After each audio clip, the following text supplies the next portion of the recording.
Survival!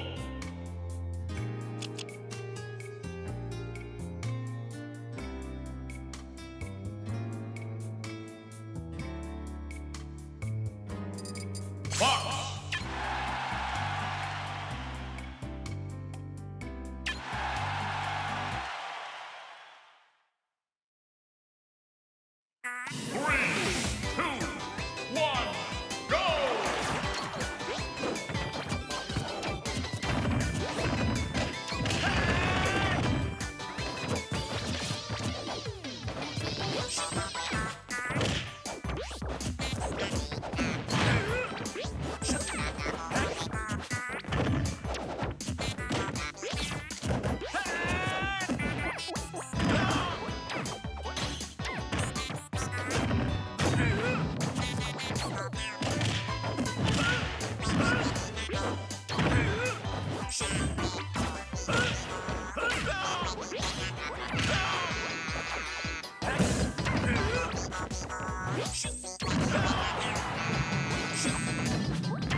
Survival!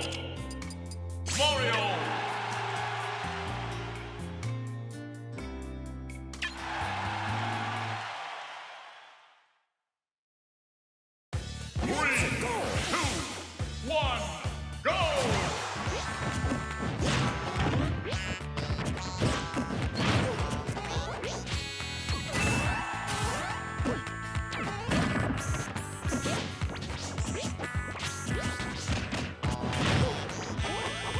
Yeah.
Survival!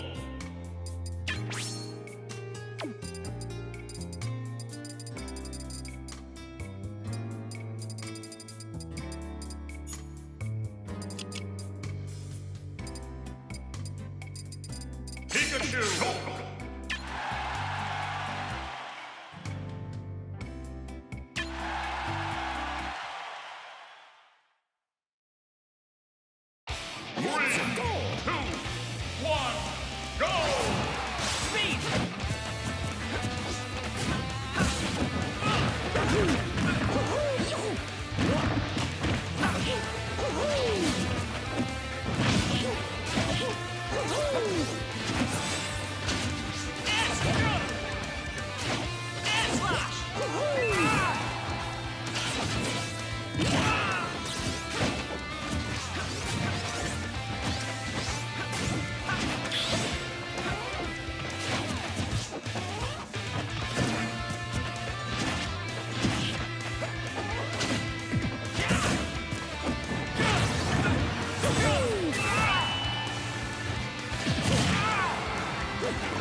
Survival. Death.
Survival!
Survival.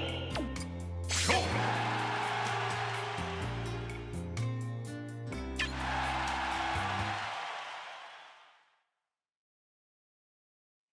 3, 2, 1, go!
Survival.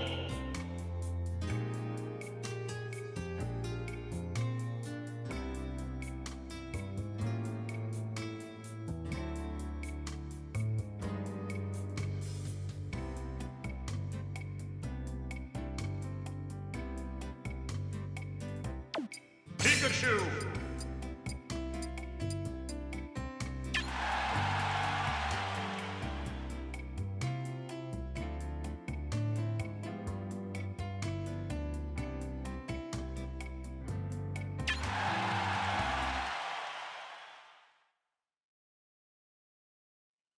Three, two, one, go!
Good result!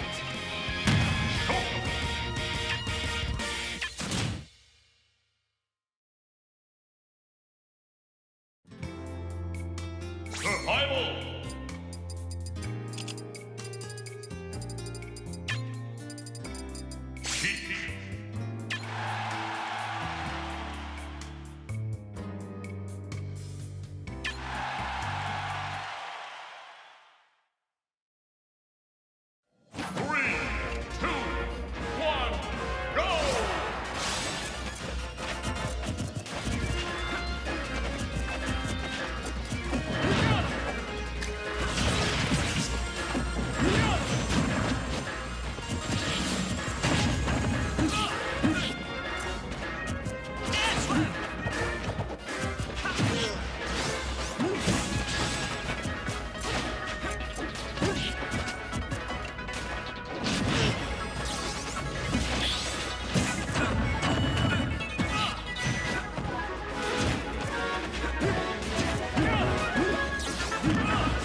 Survival!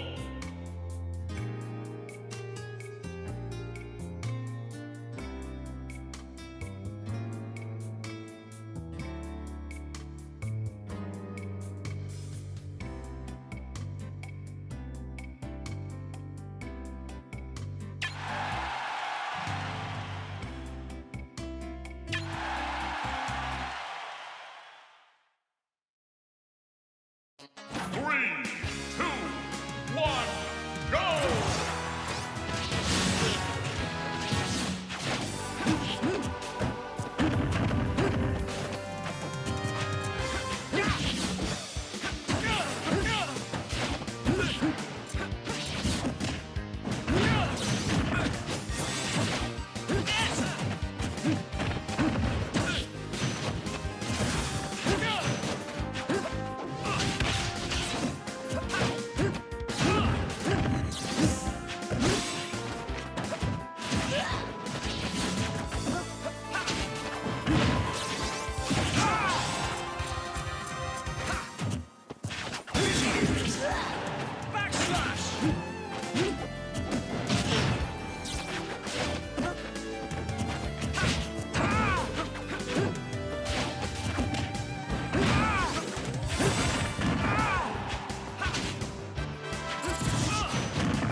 Survival! Death!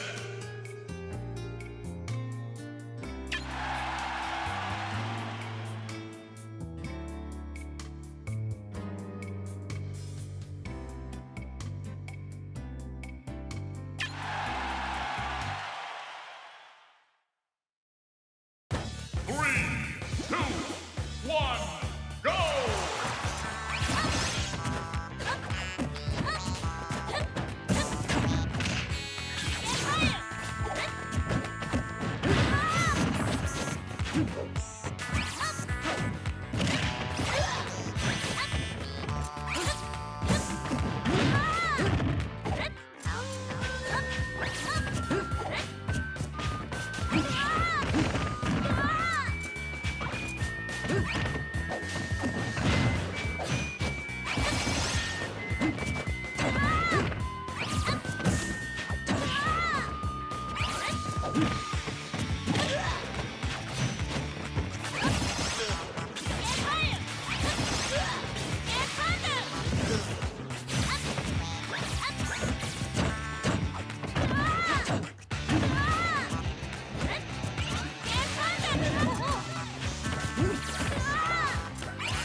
Survival! Choke!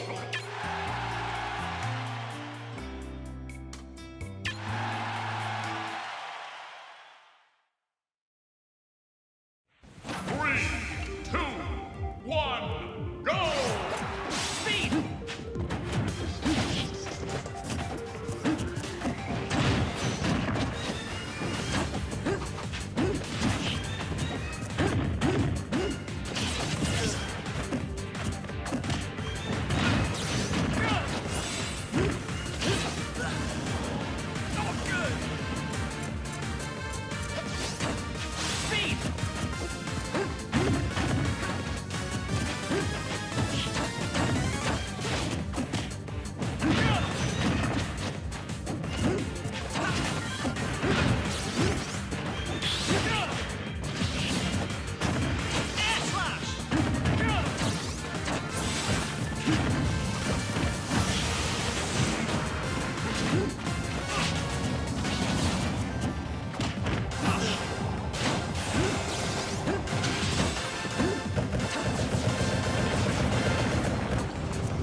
Survival! Ggsw! Death!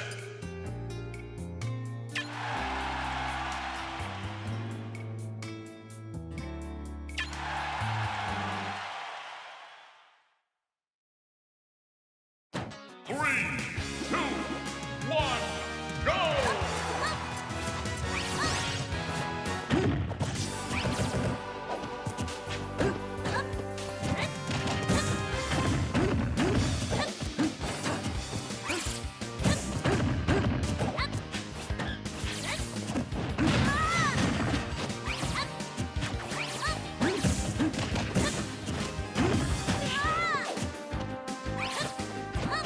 Ah!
Survival!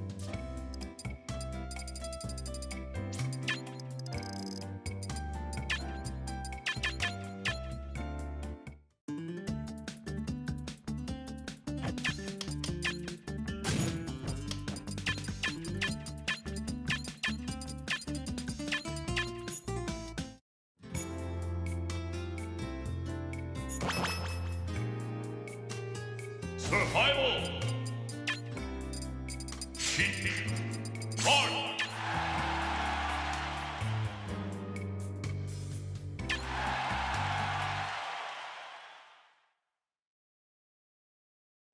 Three, two, one, go!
Some ratings. Where did you start?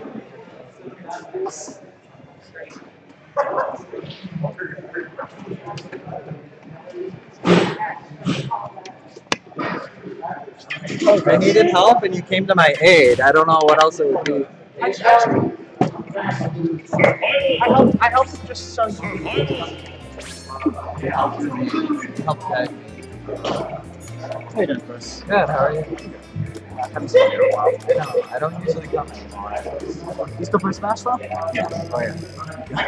Just you become the Wi-Fi warrior now. More or less. I always have been, but like, mostly I just practice by myself and training them.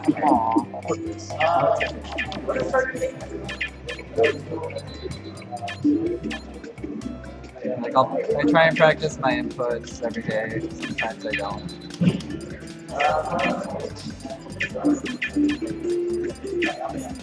I'm playing Zelda. Oh, cool. I'm not sure if I'm gonna play Ggsw or not.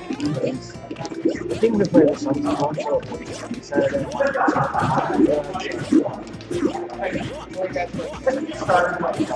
No, we're playing right now. We're playing in the practice round. This is a game.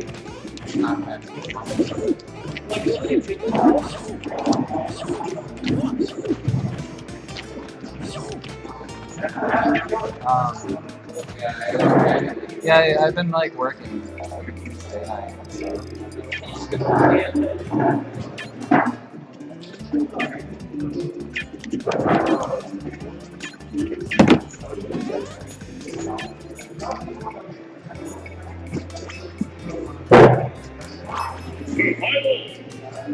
Survival.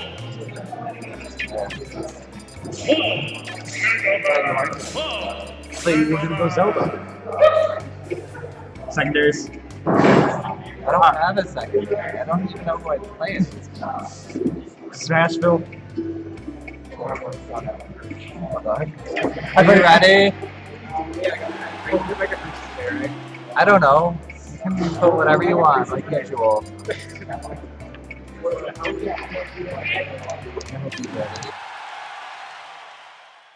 Puffin. Puffin. Yep. Oh, okay. I love it. My mic had to be readjusted here. Alrighty then. Hello, everybody. Alright, we're gonna get right into it. Mega Carrizo, of course. The Puffin of Mega in his name with Mega Man. And of course, Puffin. Gonna Playing be. the tried and true Cloud. Of course. Hey man, everyone has a Cloud eventually. It just depends on if you're a man or if you have a pocket. Everyone tries it out, I think. Is a good way to say it. Like, you know, what's all this fuzz about Cloud here? You know, just go ahead and put him in training mode. Oh, he's got. Yeah. Okay. There's 20XX to Smash 4? Hold on now. Yeah, he's something else, man. He's something else. But already with Limit Online, and has Mega Carrizo already with a pretty high percent. So he's like in a good spot here, but a little overextension is going to get him grabbed. And honestly, with Data, you probably just want to use your movement to try to bait out a Mega into doing some unsafe options. Well, I mean, typically whatever Puffin does is like, he likes to save his, like, he's actually like a typical, like, decent Cloud where actually saves his limit instead of just throwing it out immediately. But whenever he does throw it out, it doesn't really like a bait, it's more like a hard read from what I've seen, so usually like a commit option. Yeah. I do like the way he's using the movement. He's using his dash dance. Hot is one of the best dash dances in the game, and of course just going back and forth. But he's overextending a little too much, and that up tilt is mega powerful. The Shoryuken, the OG. Yeah, absolutely. Putting in a good recoil, that's nice. There's a nice little punish option. I'm not gonna lie, I wouldn't have thought of that, even if it was Mega Man, because it just feels so unsafe. Yeah, it comes out really quickly, actually. I'm not sure what the frame date is on it, but it is hecka fast. Yeah, and it's one of those moves where, you know, it's kind of like similar to Fox's Up Smash. Very fast to come out, but if you mess it up, you know, the ending lag on it is pretty disgusting. Yeah, it is certainly the commitment, but it worked out there for him. And sitting at 150% already with full rage. Mega Carrizo proving his longevity here as Puffin really struggles to find skill, but Limit's online, and there it is. Limit cross-slash going to take it. Decided to spot dodge right after he rolled behind him. Should have seen that limit and expected something, but maybe he was expecting like a finishing touch or something. But cross slash is always the best option whenever you're Cloud. So yeah, especially when he's behind you. What more can you do really? Get out of that situation best you can. If not, it's going to be a cross slash to the face. Weird to go for the blade beam instead of saving it just for the recovery, but I like it because it kept Mega Carrizo away from trying to do something. Yeah, very good retaliation from Puffin. Yeah, even though it's off stage, it's pretty risky too. It's pretty showing, saying like, I'm going to comfortably make it back here, I don't need my limit, I can just make it a ledge. You're going to back off after this. Sometimes you have to have that confidence as Cloud, though, with how hard it is to actually get back at times. Oh, and the forward special meets his approach with the uppercut. I didn't see that coming. It's a nice mix-up. If it was the strong hit, definitely would have taken the game. Yeah. But, you know, the weak hit at least traded, so that way he wasn't left vulnerable. In the end, a fair trade. Alright, though, Puffin looking to end this right here, right now, as he has him back in the corner, but kind of retreats off and gives him a free pass to get back to center stage, but Puffin continuing to put up this defensive zone. And Mega Carrizo, man, he's pulling out the up tilts as much as he can. Fool me once, shame on you, Puffin said. Fool me twice, okay, I got it. Third time, not gonna happen. Tried to catch him landing behind him, but the limit cross slash, hard read, but not pulling off. And Mega Carrizo could have went for an option, but instead he sat and chilled and grabbed in the wrong direction, unfortunately. Puffin choosing the offensive option to get back, and the footstool, but not able to set anything up with the metal blade. But no tech confirms into the dash attack. Puffin taking game one, alright. Yeah, it seems like quite a few missed opportunities on both sides of the coin there for some kill opportunities, but in the end, Puffin able to just find the tech chase into a dash and or didn't mistech into dash. Yeah. Very unfortunate. That's something that definitely could have been saved if he pushed it in the right trigger. Yeah. We just had tech that, but unfortunately not. So game number 2 coming up, Mega. I don't know if too many changes are necessary. Honestly, there were multiple times. All he's got to do is tighten up the gameplay. Yeah, That's yeah. it. A little cleaner play might end up working in his favor, but same can be said for Puffin as well. Yeah, both these players are playing pretty strong. It's just little mistakes every now and then that gave each other percent. All right, Mega gonna start setting up that wall of lemons. Gotta make sure that it's a chipping game with him. As you can see, he got like a bunch of lemons, got 11%, but then Puffin gets a dash attack and immediately evens it out. Yeah, definitely want to see him pressure his attempts to limit charge, especially with those lemons. Mega Man has one of the better zoning games, brought to the table by the cast. So honestly, if he can put up that pressure and not allow Puffin to get limit as early as he did, it can be a lot harder for Puffin to get off to that lead. You see him right now; he's putting a lot more pressure on, and Puffin finally breaking up the action with some up airs. And now he has limit just purely from the damage. You both got to remember, those lemons also help charge limit. Yes, of course. Every little bit helps whenever you're every little bit helps. But he's going to have to earn it. Or take some damage getting there. Nice dash in and dash out. Came in, sat Ggsw sitting in shield. He was able to grab it a little throw off. Yeah, changing up his movement very well, keeping things fresh. The dare, good stuff, good coverage on the ledge there. Not allowing Ggsw to jump in, but he's going to jump with the air dodge this time. Good job mixing up from Ggsw, keeping his options fresh. Yep, I like how he let go, and then, okay, tech coming out of Puffin. All right, we tech this, he said. Ooh, and Puffin letting the limit cross slash go. Nice attempt, honestly, trying to maybe expecting a back air attempt once again, but... it looked convenient. Mega Ggsw probably could have been like, all right, he teched it, but he wanted to with the back there, but... Right. It was good patience on Mega Ggsw on that, in all honesty. Right. Just take the opportunity, reset neutral if it didn't work. Alright, trying to fish those back airs, but he missed spaces horribly and he's going to get caught with a jump, but missing that. But the back air is going to seal the stock. Man, Mega Ggsw not letting up with the pressure and finally runs into one, I'd like to say. And going to take that stock 160%. Yeah, but okay. Good DI on Mega Ggsw. The damage is good, but the knockback is nothing to talk home about, yeah. It's not too much to talk about unless you got that limit.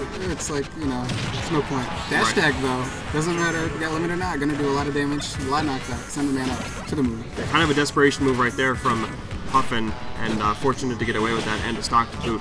So he's looking better right now, but Mega Ggsw is still working with the lead. That up air does plentiful damage. And the dash attack, Alright. A little suspect. It's working out, yeah, a little unsuspected. Good edge guarding from Puffin coming out with the back air. I'm not sure how near ledge, just trying to get him to do the same option again, but Mega Ggsw learning from his first mistake and actually taking stage control. Yeah, absolutely. And Mega Ggsw giving up stage control a little bit, but still working the advantage. Yeah, when you're Mega Man, stage control is kind of like what you want, whether it's center, no matter what part of the stage it is, as long as you have control over that area, you're pretty okay with it. As long as you have that wall in front of you, it's not a big deal. Smartly jumping back to the platform to evade any kind of attempt from Puffin. The Nair's coming out. Good trade from Puffin to keep him in the air. Yep. Okay, the cross slash? Keep it down, baby. There you go. Taking a minute.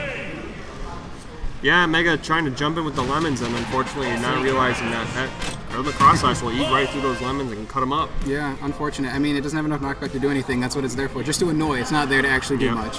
Yeah. It's to annoy and build a percent. But it was pretty nice work on Ggsw. Even though he did lose 2-0, he put on a pretty good show. It was close. It was down to the last hit every game. And numerous attempts, and honestly, Puffin saved himself quite a bit.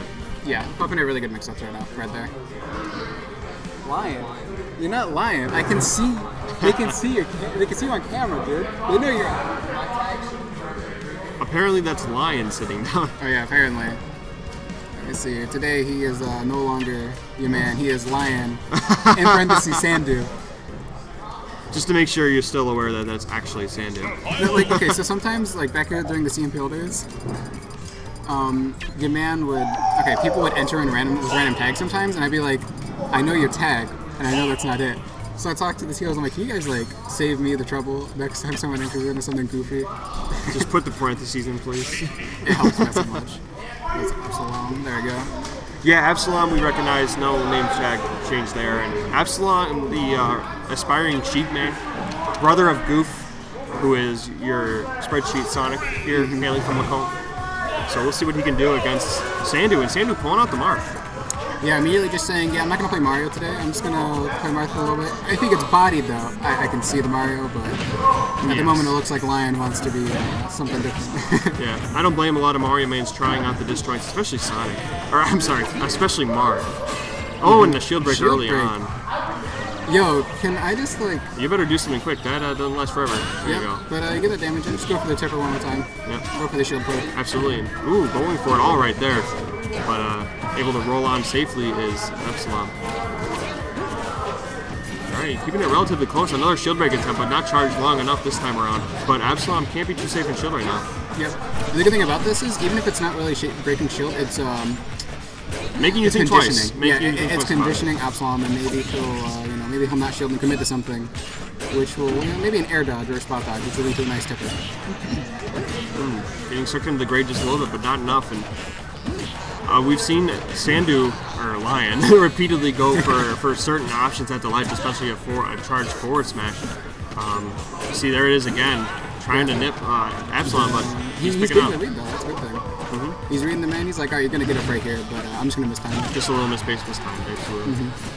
But Absalom still keeping this relatively close. Actually, But with a until lead, you but commit for a roll read and the regular get up, because both these gentlemen are just getting up regular. They're not rolling, they're not jumping, they're just getting up regularly. yeah, So, really not mixing up their options very well, either or. And so far, though, Sandu up on top with a stock lead.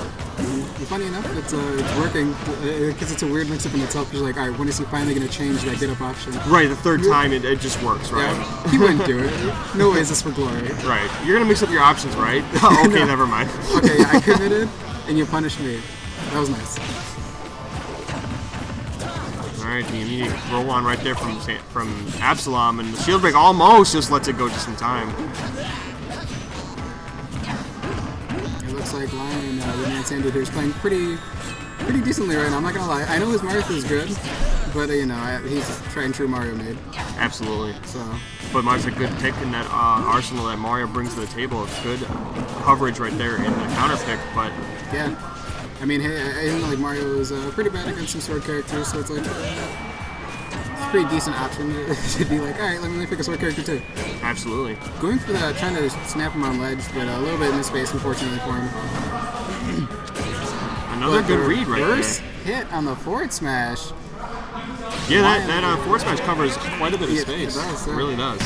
More than you think. A little shocked that the reverse hitbox is really connected, and And it still manages to kill. yeah. All the way across the stage. But tipper's a powerful thing, especially after those buffs. Sakurai is generous. Yeah. Absalom thinking, now he's got to switch. He's like, hold on 1 second now. Gotta pick Oh, the the Bowser. Bowser. The king of counter picks. Why not, Now, if he keeps hitting me, I mean, might as well use it to my advantage, right? That's most likely what Absalom's mindset is. Well, I hope his power shielding game is up to point, because he's going to need it if he wants to get in on Sandu. Yeah. It looks things, Sandu has been going that shield poke route, so the only way to kind of punish him for that is a perfect shield. Yes, absolutely. He's been throwing out a lot of forward smashes, throwing out just a lot of jabs and F tilts, so he's got to be very careful if he wants to get in. I'm liking how his tilts, he always at lower percents, he's leading into the into the dancing blade. Yeah, absolutely. It's a very good combo starter, honestly, Yep. and does a ton of percents. Okay, Absalom is now finally picking up on the man. He's dashing in and immediately dashing out the moment the charge starts. Yeah, Bowser can come to immediate stops when he's dashing, so he needs to really use that to his advantage to mix up his movement options and keep Sandu guessing.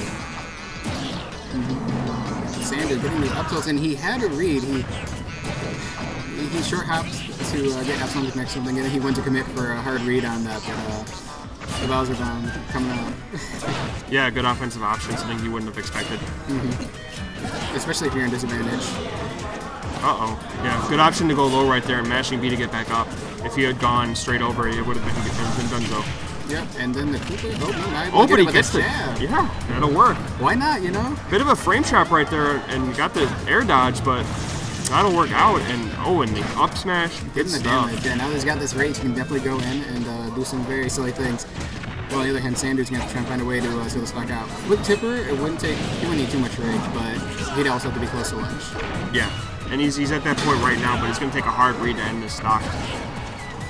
Yeah, right now Sandu's having pretty hard time. It was pretty even at first, but man, once Bowser comes online, which is once you put enough damage in, it's pretty hard to come back. Yeah, and Absalom's punish game has been very good, especially around shield. Whenever Sandu attacks unsafely on shield, Absalom has been very good to punish. Ooh, and a little bit too overzealous on the up smash Bowser bomb, and that would have killed if it was perfectly centered. Yeah, but at the same time, I mean, the sword probably would have tipped, and it would have, you know, it would have been pretty bad. It would have spelled a bad end for Absalom right there. True, but he also could have waited it out. Oh, okay, trying to space back here in neutral. That's not a bad option. You can't auto-cancel that. And he tries to go for the air dodge mix-up right there with the Bowser bomb, but Sandu not having none of it. Yeah, Sandu's just like, hold on now. You haven't gone for the Koopa yet, but forward tilt. Coming out of you, man, Absalom. Gonna take game 2. That was pretty solid work. Pretty nice counter pick there. I'm not gonna lie. Yeah, I really appreciate the way he was utilizing his jabs. Yeah, his tilts and jabs, just able to space away and catch even the slightest overextensions, and it punishes hard, especially at higher percents. That up tilt, very powerful. Yeah, very strong. Okay, going for Sonic now, trying to pull out his inner Ggsw here, channeling in his twin brother here. Really, I'm sure he's learned well. And I'm curious as to the counter pick. He continues to switch it up, even though the Bowser worked pretty handedly. I'm pretty sure what he's doing is he's he's like, okay, so he beat my Sheik, so I can't go back to Sheik.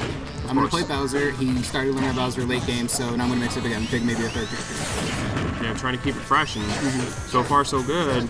But yeah, it's Sonic. Sonic's one of those characters where a lot of people can like do damage. A lot of people are good at chipping, but not a lot of people are good at getting the confirms. So it's just the late game will decide whether or not Absalom has made the right choice here. Definitely, that is the big million-dollar question with Sonic. Can you actually kill?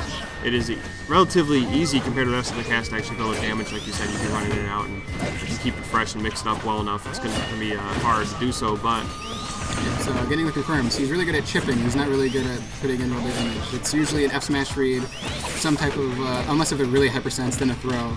But I mean, other than that, it's yeah. Sometimes too. Sometimes that's what you got to do with Sonic, though. You got to get into the high percent. Sonic is really good at survivability, has good longevity, can escape death, is slippery. So living to those high percents is something that a Sonic main has to be comfortable with. Yep. Getting the read on the up smash though, but okay. DI coming out of his hand there. Yeah, just not enough rage yet to kill on both sides, and very close though, and honestly an interesting option, something you wouldn't have expected.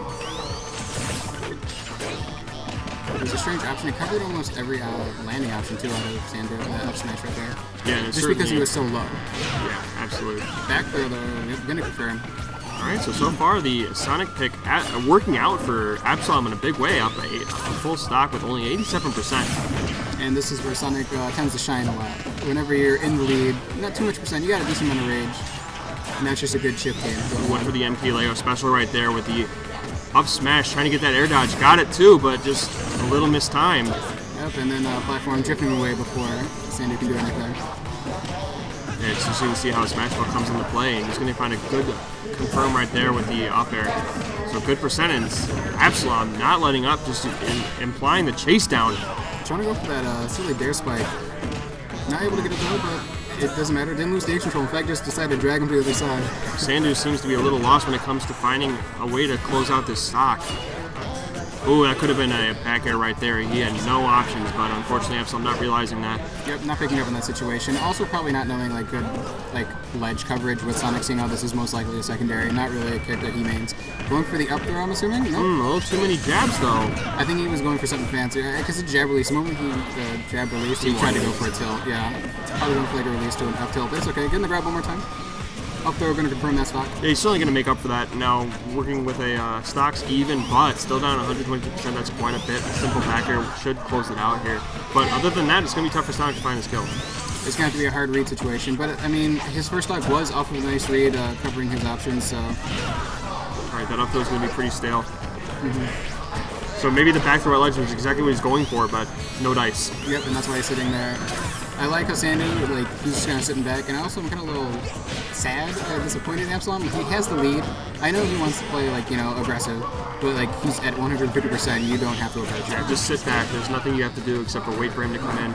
And Sonic is one of the best campers in the game, honestly. Yeah. It's all you have to do is just sit back there. What can he do at 150%? Yeah, you might time him out, but that's on Sandu's choice, because he has to approach him. I mean, if you decide to approach because you're getting bored, well, if you lose the game, that's, Yep, now Absalom just going for back throws at the ledge, but Now he's starting to fish a little bit, and he's giving Sandu opportunities, but the trade will take it. Gonna go, yeah. Nice work on Absalom there. The back air finally coming out, sending Sandu into losers, and the Mario counter, I'm sorry, the consistent counter pick with the Sonic, the Bowser, worked out for him.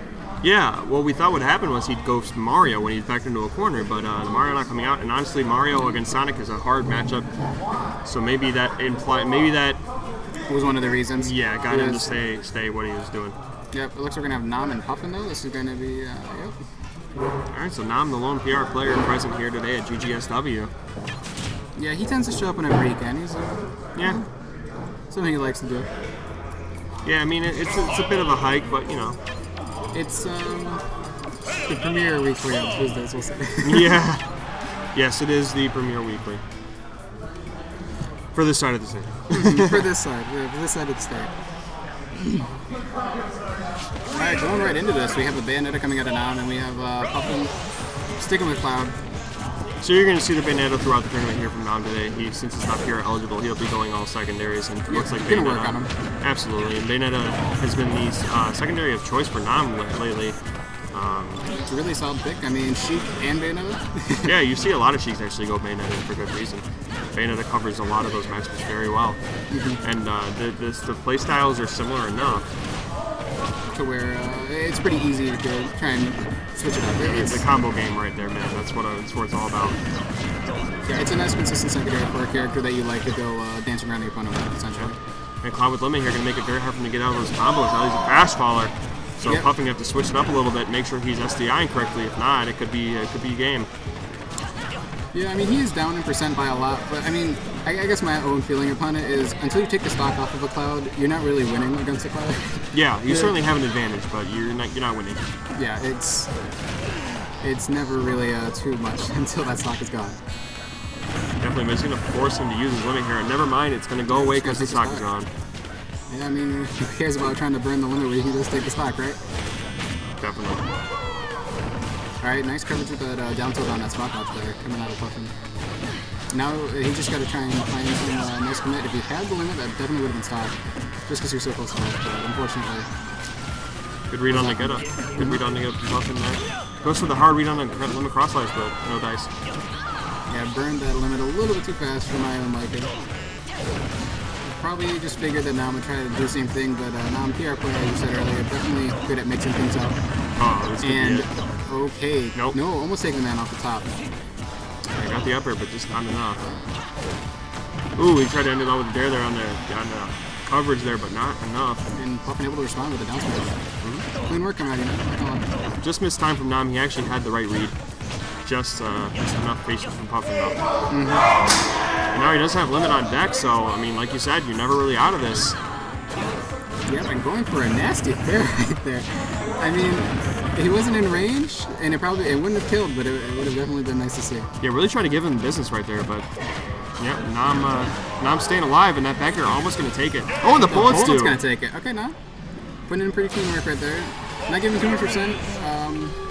And even though Puffin was at high percent, he made sure that he was far enough away to where punishes weren't available.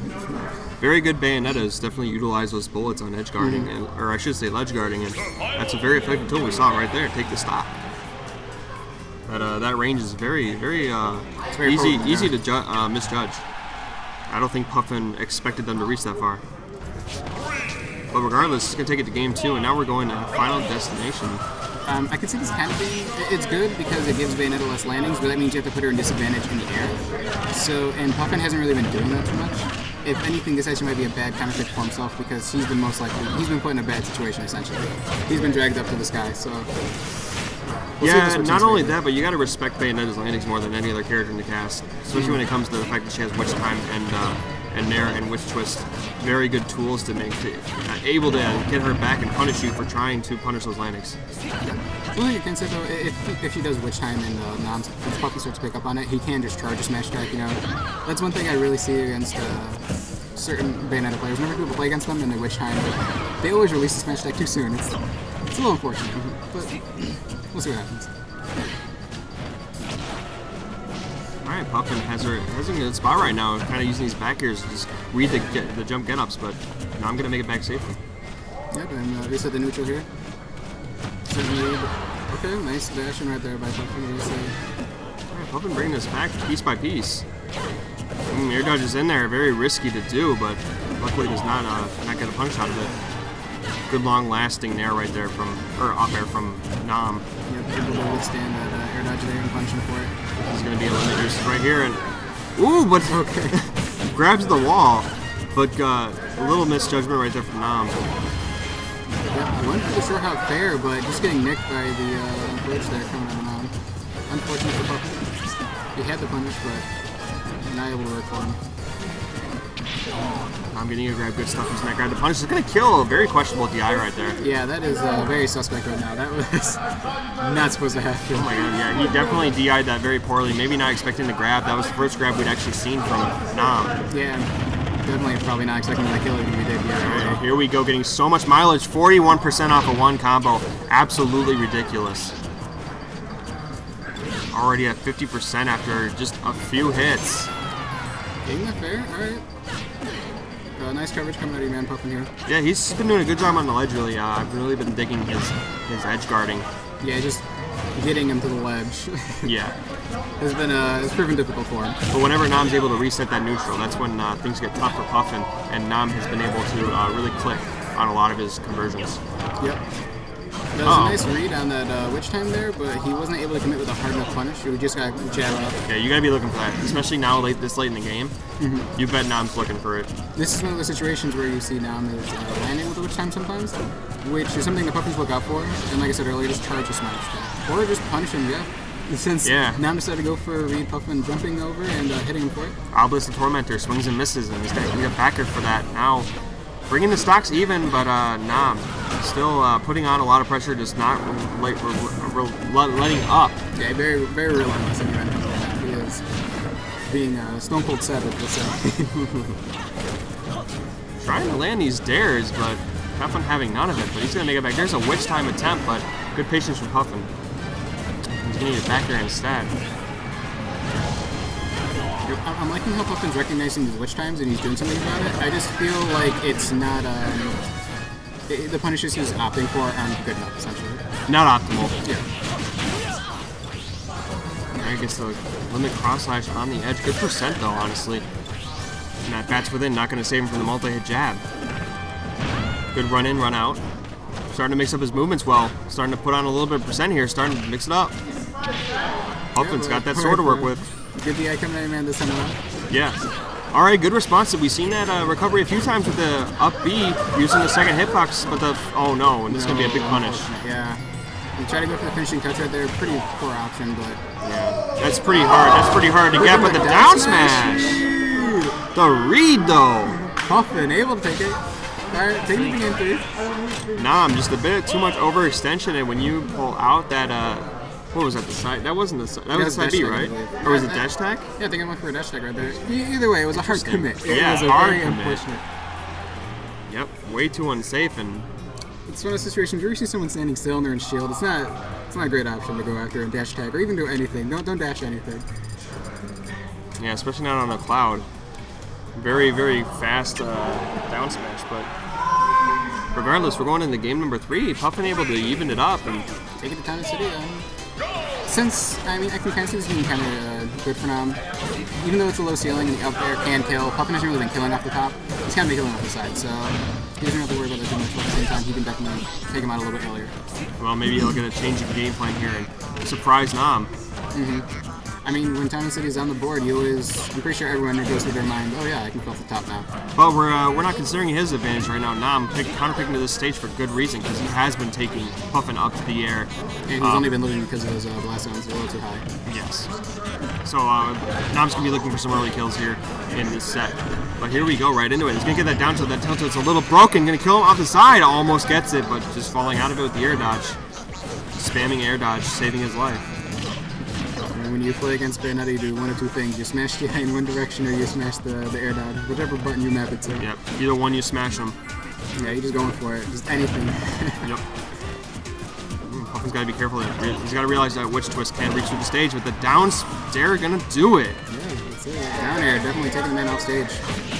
Yeah, Good play on Nam there. and we've seen plenty of attempts from Nam to actually get that to work, but he's just been mistiming or misspacing it. But finally catches and just peeking over the edge, and here we go with the witch twist combo. This could be it. No. No, unfortunate. Too low percent.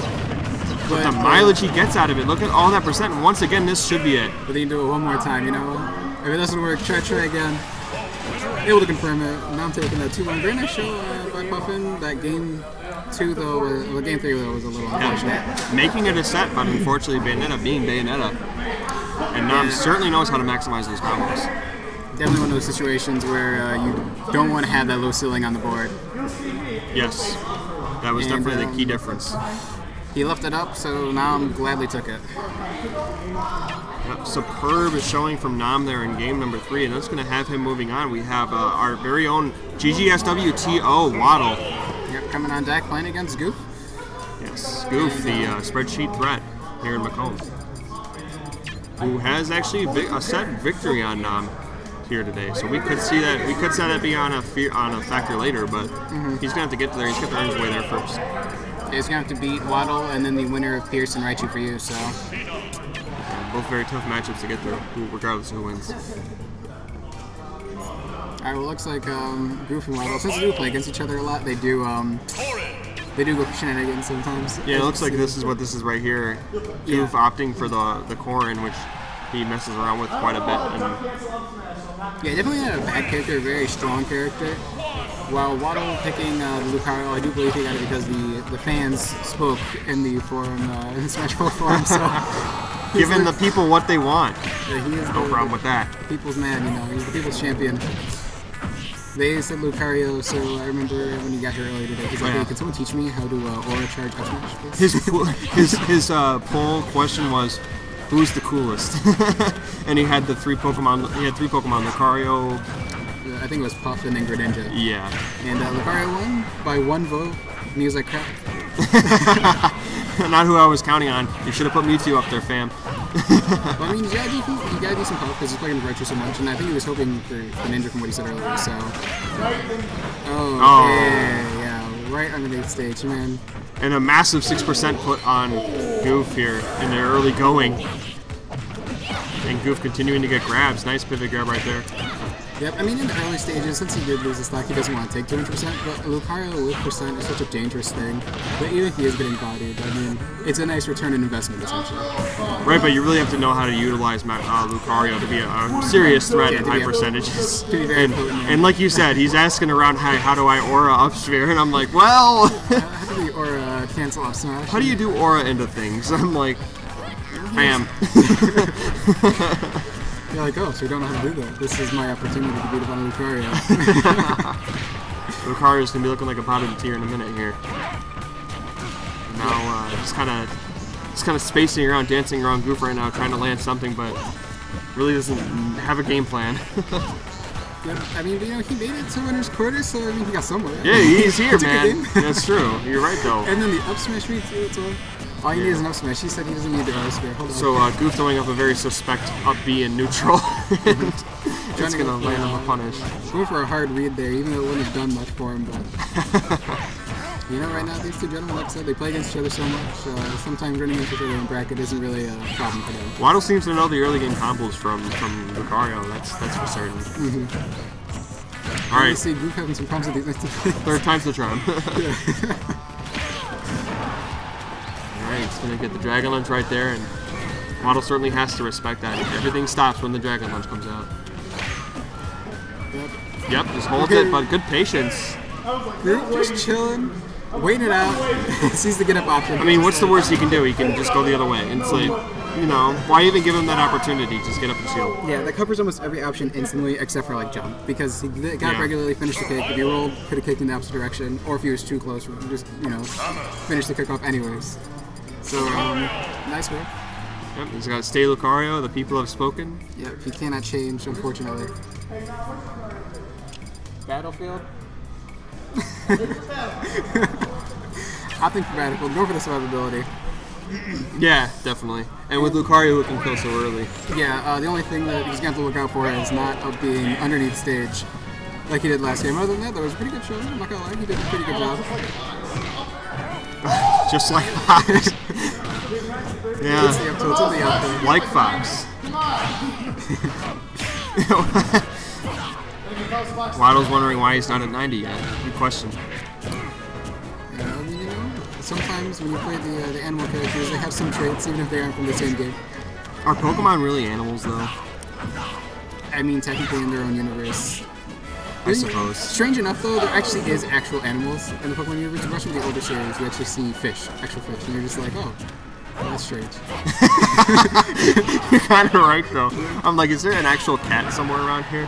Yeah, like, I kind of look. I want to watch the old series again. I look for that stray dog that clearly doesn't belong. The instant pin, though, get a 2-frame. It was nice timing coming out of Goof there. Yeah, very good timing indeed. Definitely not letting Waddle get any of that. Or no. The reset right here on Waddle going to make it very tough for him to bring this set back. I'm down a whole stock now and going to have quite the mountain to climb. But I have all the confidence in Waddle, all the confidence in the world. Yeah, he can do this. I mean, Lucario, he's not like a super easy character, but like I said, if he gets enough hits in, as long as you can just hit them back, he'll be fine. Yeah. He'll certainly be looking for some trades, and honestly, in the early game, Lucario certainly doesn't mind some trades, knowing he has to get up there in percent, but he'll give you percent along the way any way he can. All right, good stuff from Waddle. Yeah, he's really just catching those landings, man. Another overextension from Ggsw. Yep, and you see the man is. And these two disadvantage states pretty big when they're in the air. Good coverage from both these players. Playing this matchup superbly at times. The Force Palm. A lot of range right now on that as he's starting to get up there. About 70%, he starts to flush out as a decent character. And the back air, man, that is so powerful. And now he's got that aura and a little bit of rage going on. Yeah, so not a bad spot to be in if you're Lucario main. This is basically even. This is where he starts to flush out as a pretty well-developed character. Yep, I mean, yeah, like I said, even though Waddle doesn't know too much tech, it's working out, man. Yeah, all I gotta do is hit the guy. When it comes to Lucario, you get hit, and then you hit him back. Stepping around these aura spheres. Waddle taking his time, really slowing the pace of the game down. Very smart choice, too. Really just wants Ggsw to come in and approach, and he's actually getting it, but unfortunately for him, Ggsw starting to kind of get in and do some damage. Yep, there are no trades, it's just basically a punish coming out of Ggsw. Yeah. Oh, this could be a rough spot, but he's able to get back. Of course, Ggsw not in a good spot either. Yep. Uh-oh. Yeah. Oh no, he tried to back and he almost gets caught in it, but he can't do the thing. You gotta work on it, he's gotta hit the lab. Yeah. Gotta hit the lab with Lucario, so too bad he's gonna make a poll with completely different characters this week. You know, my advice for him is next time you make a poll, make sure you lab the characters before you go for it, because you never know, you might get that character you didn't think you'd get. Wisely choose your characters, yeah, because make sure the characters you know in some fashion. You know a decent one to attack with, at least. Yeah. Uh-oh. Okay, oh, but you can up B, though. Yeah. He's got so much... Waddle!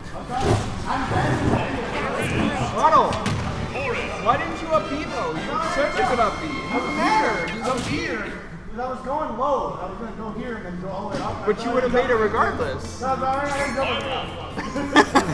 with I'm not gonna lie though, if I was him, I'd be a little scared too. Last time he up B at a weird angle, he did go under the stage. So. Yeah, so he was like too scared, like he didn't have the confidence to make the right angle to come back. And yeah, he's like, I probably should have labbed him before I put him in the pool.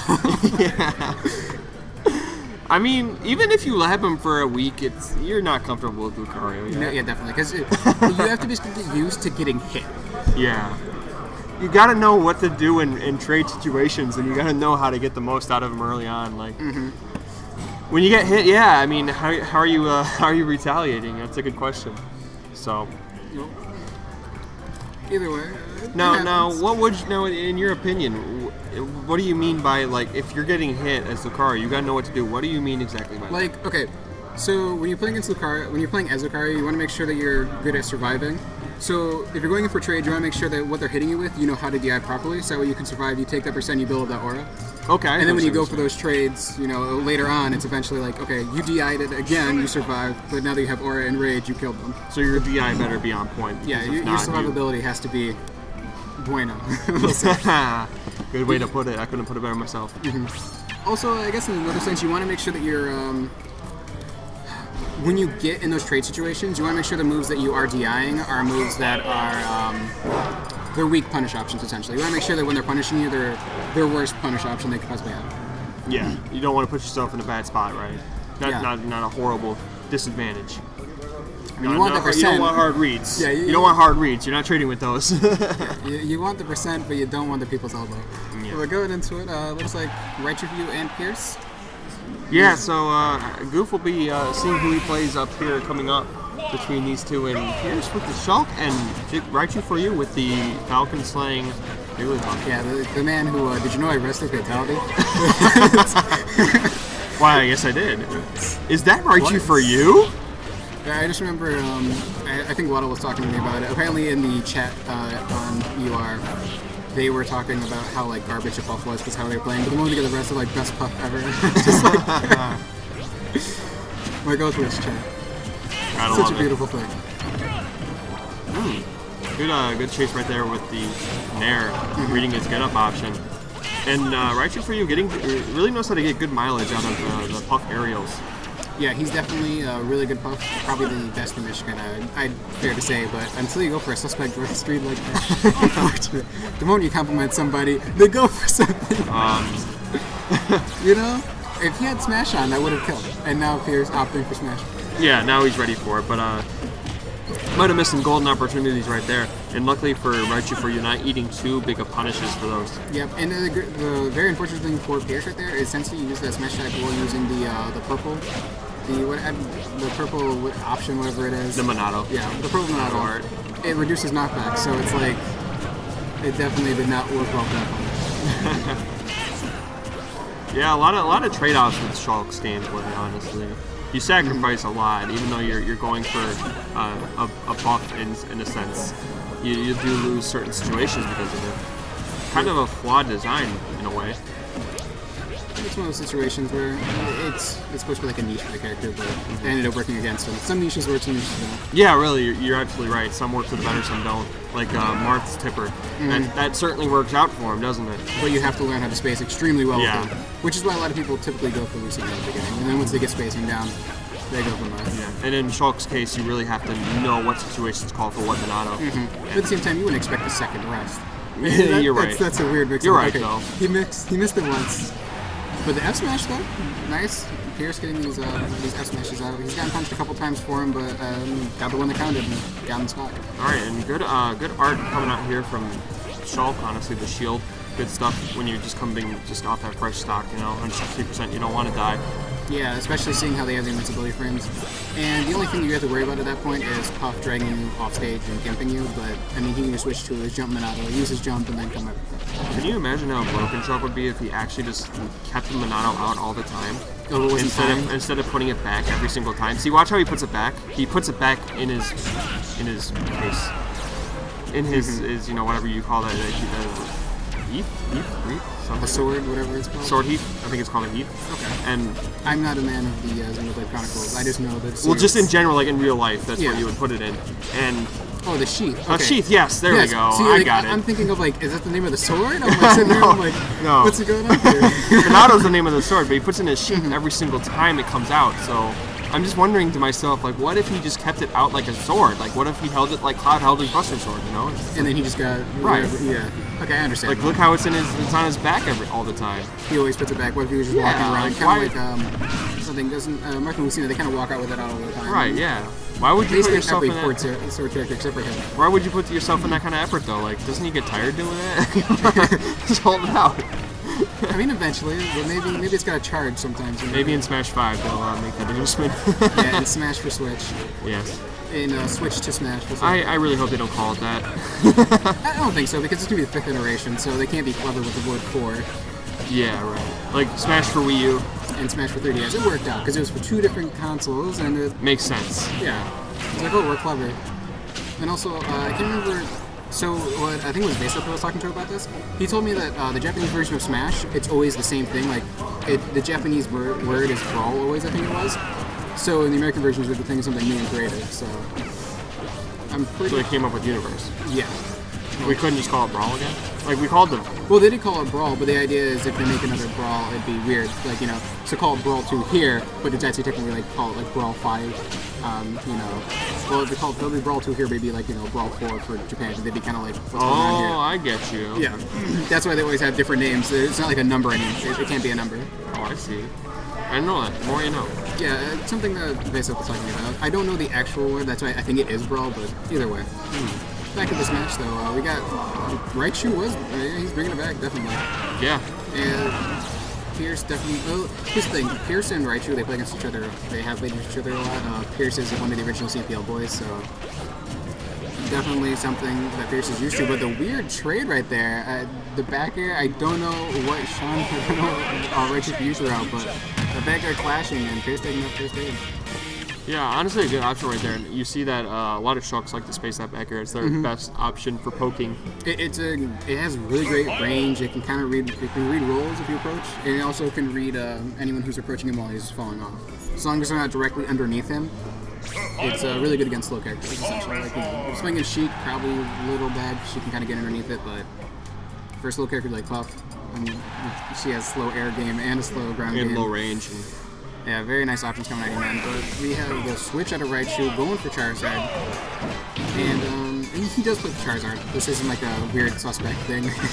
he does play him quite a bit.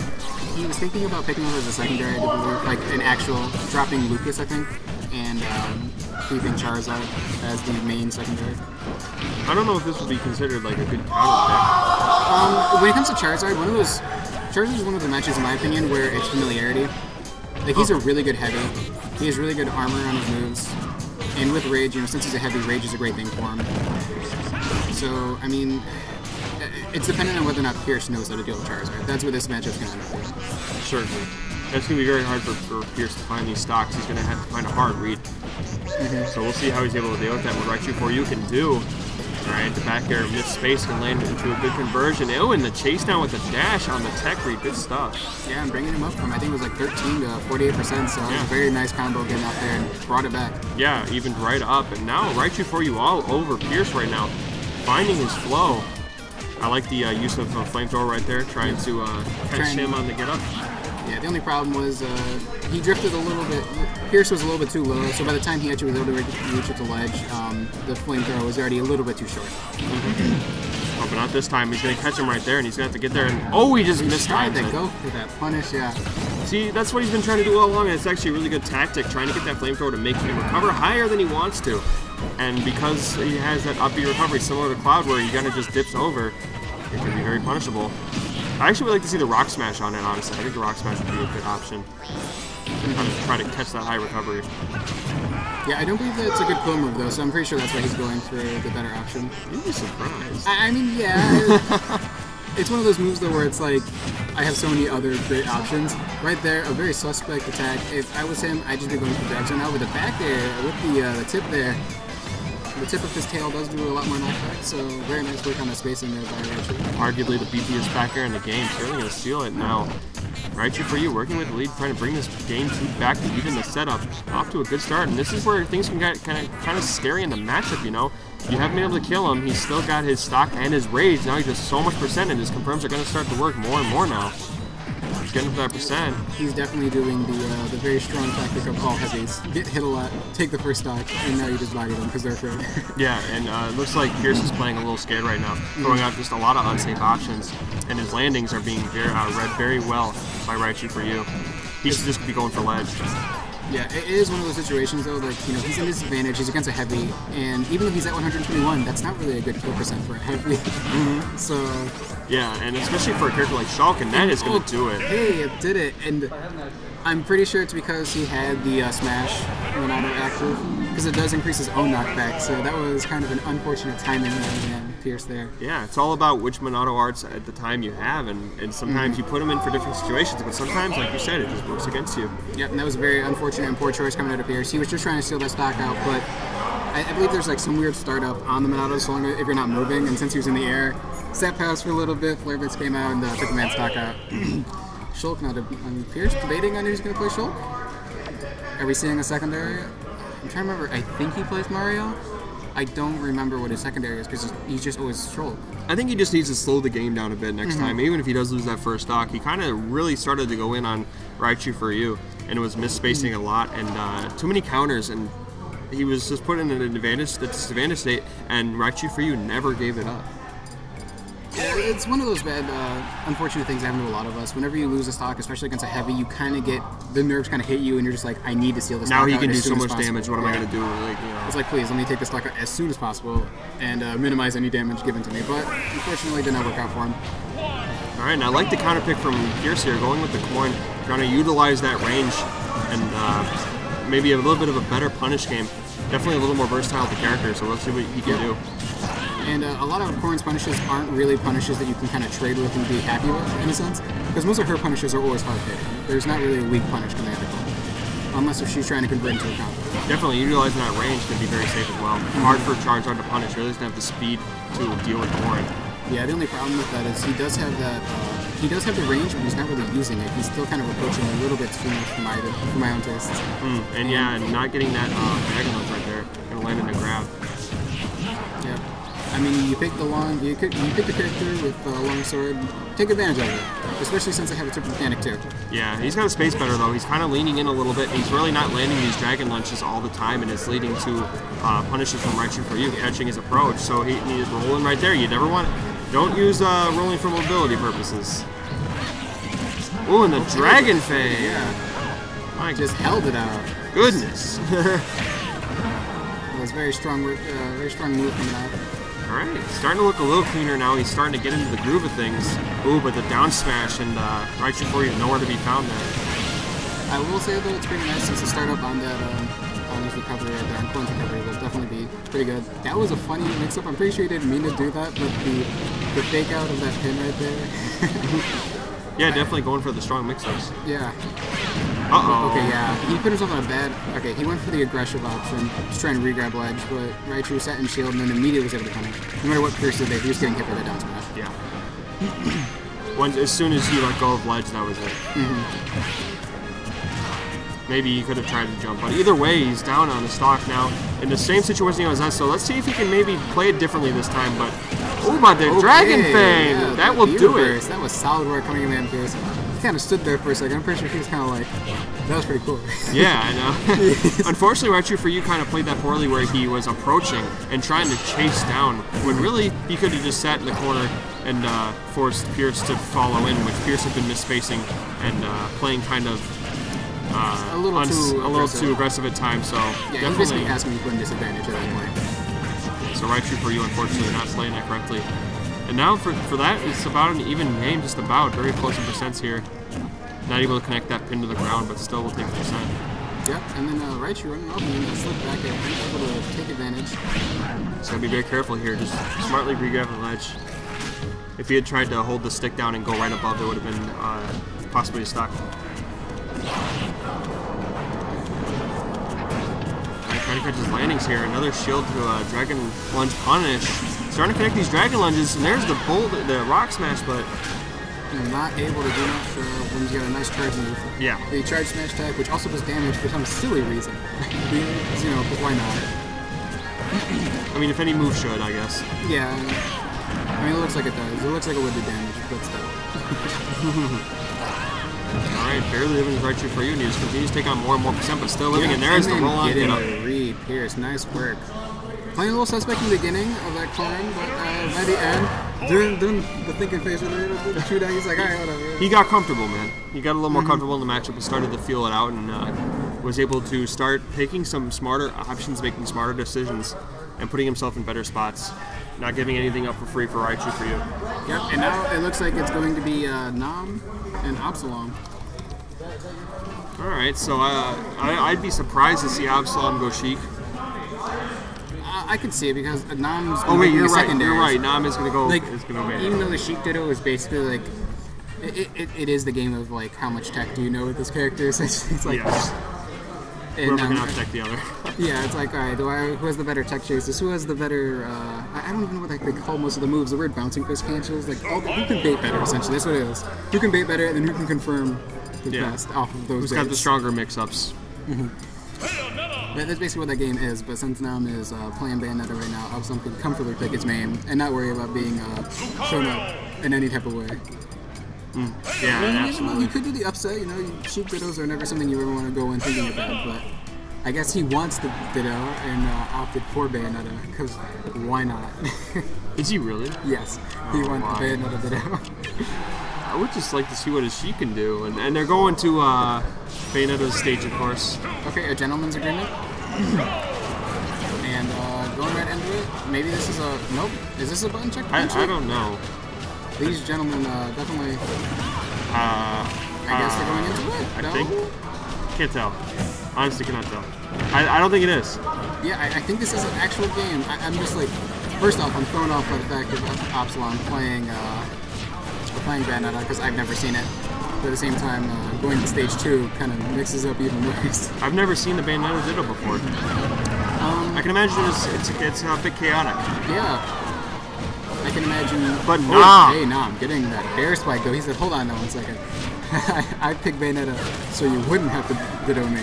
You want to? I gotta disrespect you real quick. Hold on. Just a little bit, just a little bit. I mean, you don't know how to recover his Bayonetta, sir. That's what he just said to him. Like, He called him out. He's like, here, come from this low. Come back. you want to come that low? Okay. You'll use all your resources, and then I'll dare you. I dare you. Yeah, both literally and figuratively, I guess, in a sense. Yeah, really. Uh-oh, and patience right there from Nam, falling with the Witch Twist. And Nam mixing it up very well. Just putting on an onslaught. Absalom lucky to get the trade. Honestly, he's just throwing out moves at this point and hoping that he doesn't get too overwhelmed by Nam. Yeah. And Bayonetta is one of those characters where, like, a lot of people think that she's really stupid and brain dead, but No, she's not. Yeah, she does take skill. And, like, the people who say that, they're just good at Smash, so they're really good at picking up a new character. And they're like, oh man, this character's so easy, but I mean, some people have struggles with that recovery. As simple as easy as it looks, as easy as people make it look. To actually optimize Bayonetta as a whole in the game. From the looks of things, back air coming out of Nam, gonna seal the deal. Absalom certainly not just randomly taking Bayonetta. He seems to know how to play her, but not improving just a little too much. His knowledge in the character much farther along than much more advanced. Absalom. You can see it in the tech. Yeah. I guess it is a lot of Dittos, or who knows the better tech. I think when it comes to Bayonetta main, it's really like what tells the tale of that Bayonetta is the actual like mileage she gets out of everything she does. Yeah. How optimized are you when you're punished game? Yeah. How far do you actually take those punishes, and how much percent do you get out of them? Because that'll tell the difference. Like if you get 20% compared to 40%, that's a pretty big difference. Yeah. It's like maybe I should hit the lab a little bit more, or if I'm not doing better, find a character that suits me better, you know? Yeah, right. But it might just be for the sake that it's Nam. He wanted to do it and have fun, so he's going to go to the Sheik now and see what he can do with his main. Yep. But unfortunately for him, Nam, the best Sheik in the state, so he certainly knows the character in and out. And definitely knows, any bait that he kind of throws out, he can kind of call out pretty easily. The only thing that is going to be riding with Absalom is going to be his mix-up game. If he can get good mix-ups, then he'll be A-okay, but even for the best Sheiks, it's hard to call out if it's good. Yeah. You know, if his punish game is superb and he's got good mix-ups, he might have a chance, but honestly, he's got to be careful with those up tilts. If he gets perfect shielded, that could be a witch twist. Very careful not to get stuck into those combos. Alright, slowing the game down, Absalom. Just trying to hold down the stage, wait for his opportunity. He's going to get a run-in, that very unsafe heel kick. Definitely chose a pretty suspect. Oh, it's a good approach action for her, but it's one of those approach actions where you commit a little bit too much.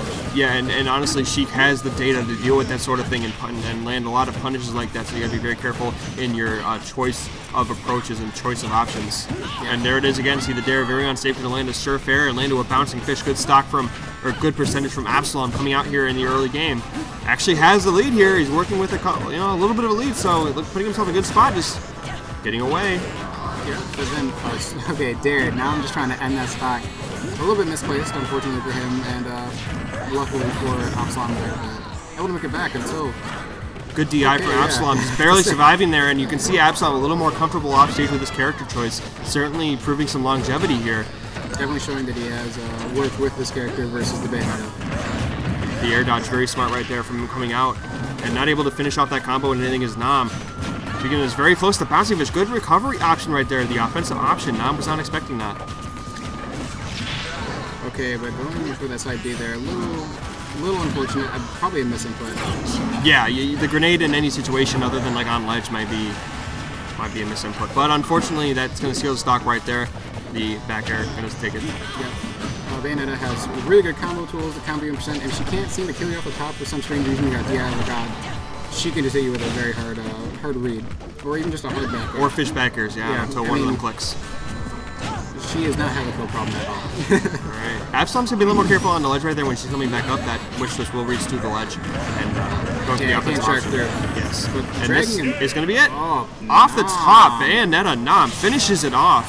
And on Town and City, where else would you expect it to happen? In a quick 2-0 for Nam, who looked even better against Absalom with the Sheik coming out. Yeah, I will say though that Sheik, as Sheik, he did put a lot more percent in. It's just he couldn't get at a disadvantage, and whenever Nam would put him in disadvantage, which was quite often, he's just like, all right, I'm going to capitalize on this. Now this. Oh, you missed tag. All right, this. You're right. The capitalizations were definitely one-sided, but Absalom was able to poke away, like you said. But as Sheik, you can do that. But props to him. Yeah. She has a hard killing time. Yes. Not as bad as Sonic, because Sonic is the chipping god.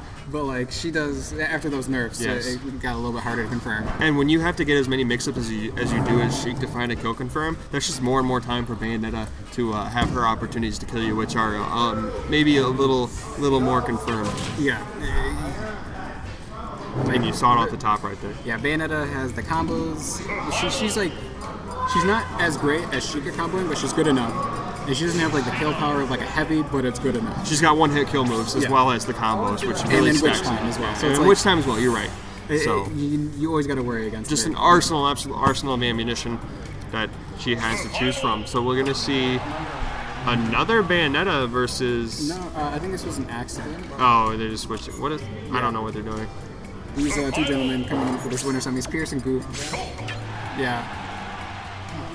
Now, Ggsw opting for the Lucina. Now, he was playing Marth in friendlies, but I can see why he might have a Lucina over a Marth because you know, obviously for somebody who's secondarying a sword character, maybe Lucina's a little more comfortable. Yeah, going for spacing can be a little bit harder to. You don't want to focus your time labbing on a secondary. You just want to focus on your main, and your secondary is kind of like that pick where it's like, all right, I'm comfortable enough with him to where if I'm in a bad matchup, I can pull him out. I wonder why he's not too comfortable with Sonic in this matchup here. It might not be that. It might not be comfortability. Maybe this is just the tournament where he's working on secondaries, kind of like how Nam is. True. Very good point to put on the table right there. So we're going to see the Lucina come out from Ggsw, and so far off to a good start. Really, just kind of abusing shield and using these fast out of shield options. I would say, in my personal opinion, I actually do like Lucina more. Her playstyle just it feels more fluid for me. Even though I know it's like basically the same character. I like to be more aggressive, I guess, in the face so I can get a grab if I want to. Since I'm a mess main, so I kind of go for it. But like playing Lucina, I don't get punished for going for it. Essentially, I don't have to space out tippers. There's a lot of subtle differences with them, right? Like the littlest things, but they do add up and make these two characters quite different in a lot of ways. In that forward smash, yeah. Very that F smash a little less lag than Shulk's. I think that's safe to say. So definitely was able to get a little better. Yeah. Like her combos are a little bit different. The spacing's a little bit different. And she also has a really disgusting infinite too. Yeah. That I was playing Donkey Kong against a friend once, and they did it to me, and I was like, oh, that's a thing. It's nice to know. But that is one of those things where you kind of have to be like a Lucina main, and you kind of have to be playing against the right person. Plus, I'm pretty sure confirms just work a little bit easier than Marth's. Yeah, because you don't have to worry about, like I said earlier, she doesn't worry about spacing as much. Right, like as long as you can hit them, you're good. Jab to F smash is going to work a little bit easier at lower percent than Marth's. Oh my goodness, and wow, good spacing from Absalom, I'm sorry, Ggsw regardless. Almost taking his stock right there, but good DI from Pierce keeping him alive. And there's the F smash finally going to seal the stock. I mean, three's a charm. Yeah, third time's a charm, why not? And we do know that Pierce does enjoy throwing out those F smashes, just a little bit too much. So yeah, it's nice to see that they pay off though. Sometimes they don't work out for him, but when they do, they tend to help him out.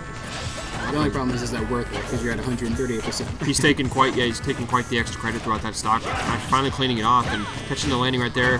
No JV2 at least. That's kind of he got the percent, man. That's good. You can take that in the next round. Yep, right now, okay, that was slick work. That jab to the first hit of Dancing Blade, and then I don't know why Pierce just put himself in a bad situation, and Ggsw was able to capitalize on that back air. Yeah, he was. I feel like he was trying to get some kind of punish, get some sort of retaliation off instead of when he just should have jumped away. He had the jump Minato out. At that point, you can just honestly jump away to safety. Maybe trying for a little too much there. You're down that much percent. Don't try to force the issue, you know. All right, going into game number two.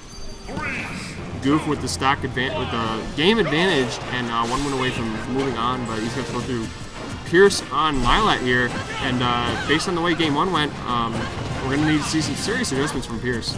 Yeah, I definitely have to learn how to deal with this Lucina. I'm pretty sure he's going in expecting a Sonic, and then when he saw Lucina, he was like, oh, well then. Yeah, this, that's definitely a big shift in how to play. Yeah, and you have to know your matchups with Shulk so well, right? Because of the Minato arts, you really know what works best in what situation. If you don't, you're not going to optimize it. So that can be tough. And at the same time, I mean, it's Shulk's kind of one of those characters the way he telegraphs what he's doing. So it's definitely a thing where you have to know. Sometimes you want to go for a Minato that makes him think, oh, you know, I'm going for jump Minato, so he's going to go for a lot of jump approaches. When in reality, you just use it as mix up the don't get it here. You know what I mean? It's one of those things, you want to know what to do, but at the same time, you also know when to mix it up so that people don't expect the usual. Don't be obvious, yeah. But he's going to catch the landings right there. I would like to see Pierce go for the ledge a little more. Honestly, so many times he just tried to come straight down onto the stage and try to land next to Ggsw when Ggsw is right there for the punish. Yeah, he's trying to land, I believe, behind shield, but I mean, being a swords character, even if you space out just a little bit out of range, the sword's going to be able to reach. Definitely, and Shulk does not have the best landing options, nor does he have the best pokes. So, very tough situation for him. And he just keeps finding himself in the same situation, and Ggsw just poking away right now. He needs to find a way to control this ground game. If he does not, it's all for long. And right now, the read. Oh my goodness, that was disgusting. Ggsw taking it pretty confidently. That movement was crisp as it gets, honestly. Definitely showed you, man, that he's got some work to do against Lucina. And Ggsw proving that he has the Lucina, man. Yeah, definitely. He's got that disjoint he can go to if he's not feeling comfortable with that Sonic. I will say he used to play Fox. I know that much, and he did drop him for, I'm assuming, no Lucina, just because of what he did right there. I thought he dropped Fox for Sonic, basically. Well, he was a Sonic main, and then he picked up Fox for bad matchups, and then he became too reliant on Fox, I think that's what it was. Or he also went the way of like a lot of Fox mains, like, oh, I don't like his disadvantage, because great advantage state, but disadvantage is so god-awful that he's like, I need someone new. Yeah. And so Ggsw probably was just like, I'm relying on him too much, and when I rely on him too much and I get put in disadvantage, my Sonic gets bad. So he's like, I'm not gonna have that. It turns into a meta game of counters. What we're currently dealing with in the game right now. So I definitely can side with that. So after that, we're gonna have the. I don't believe they go for winners finals immediately. I think we're gonna go for some losers, probably losers quarters. And yeah, Raichu for you. Maybe Pearson Puffin. Yeah. Raichu and for you. Yeah, they're playing off stream right now. As you guys can see in the corner. Yeah, we don't even need to tell you that. So wait, is that Puffin and? That's Raichu, and who you call it? This should be Puffin and Pierce, and that's basically the only that's the only match that can be played right now. Did Wally enter this week? I thought Puffin and Pierce were playing. Oh no, Pierce isn't there. Yeah, Raichu for you. Well, Puffin just got knocked into losers, so. Wait, who's interactive media enjoying? Waddle. That's hilarious. That's Waddle. Oh my god. And Little Wad. Very creative names here at. Oh, pretty aggressive on my little box here. What's going somebody on? like a bird just crashed into your little your box here. The Windex commercials where like just all you hear is like you're just like okay, we're indoors, guys. Hold on now. Let's be civil. No, we're going for winners finals.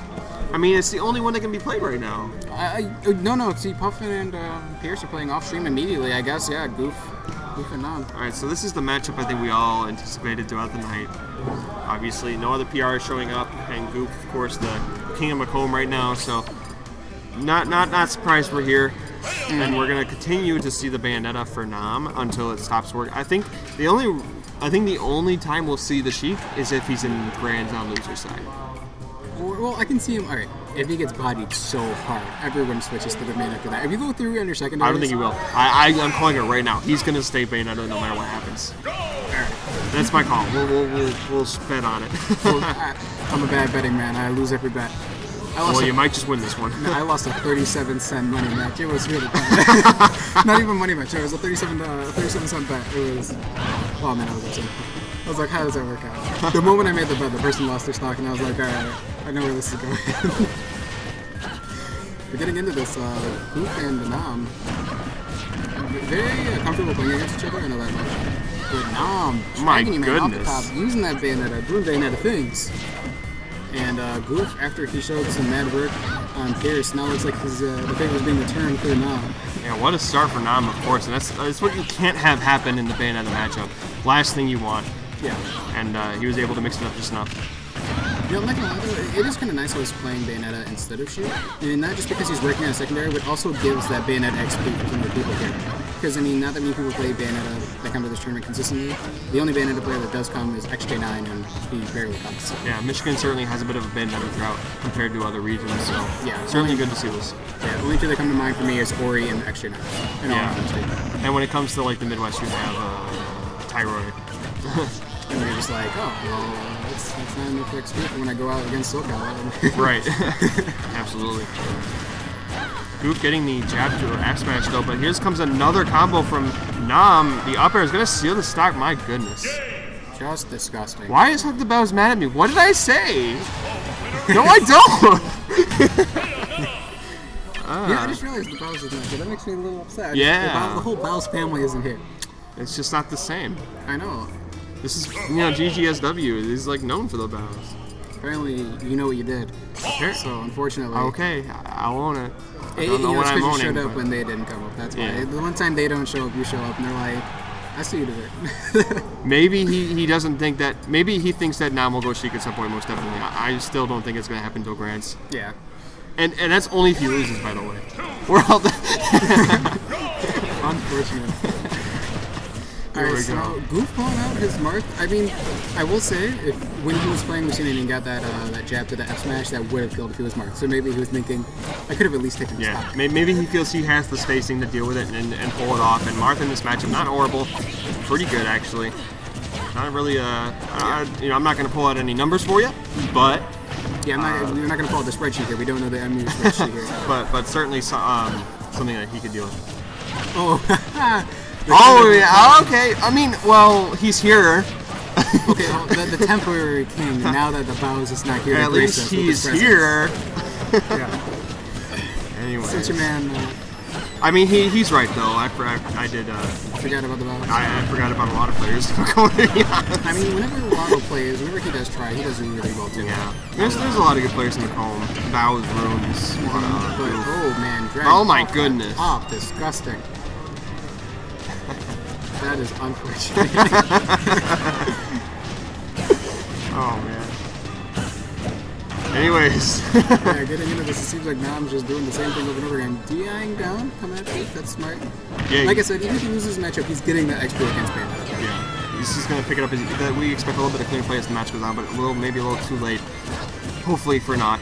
Yeah, hopefully take this to a game 3 situation. Well, it will be game 3 either way. Hopefully game 4 situation. If you can bring this back. Ggsw having a lot of trouble getting anything started when he is on the ground, and honestly not able to just continuously scoop him up. Yep. Bats within, going to get him out of that F smash, and honestly, all the way across stage probably would not have killed. But he will find it there with it. Yeah, super up air. Very clean. Oop. So now I'm a bit out of options right there, and that's going to land in the stock. So now he's bringing this back just a little bit, still doable, but in a very tough spot right now. But not able to challenge it is Nam. Of course, that Dolphin slash high priority.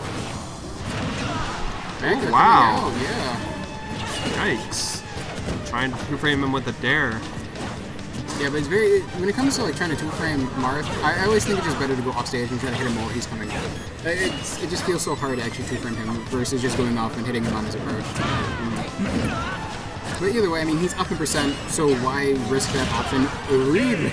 The reads. Yeah, throwing out the fist, giving him the hands. The fist. Yeah, man, here comes the giant fist, he said. Surely it came. No, Nam, that's Ggsw, that's Ggsw. Oh. Well, here comes the giant fist.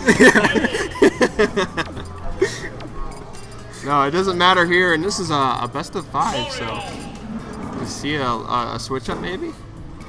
Yeah, Nam. Nam, what's he thinking here? What's he going for? Samus. Oh, come on. Is this the hidden secondary? The Samus Ditto. Oh, no. Please. You know, no, Nam is known to win the Dittos. Yeah. Your man has won the Dr. Mario Dittos. He's pretty strong in the Ditto matchup. And he also won the Bad Ender Ditto against Absalom earlier. So we're going to see how these go here. Yeah. Another Ditto. He's going to have at least one Ditto per match. Yeah, apparently one Ditto per set. So I grant each person one Ditto against the PR player. Let's get right into it, though. And Nam finding that early grab with no conversion off it. And that's like the part of the Ditto, man. Like, there's so many things in the Ditto that just... You don't know because you don't see it, and it's just... It works differently than most other matches. Yeah. I was still posting bases and...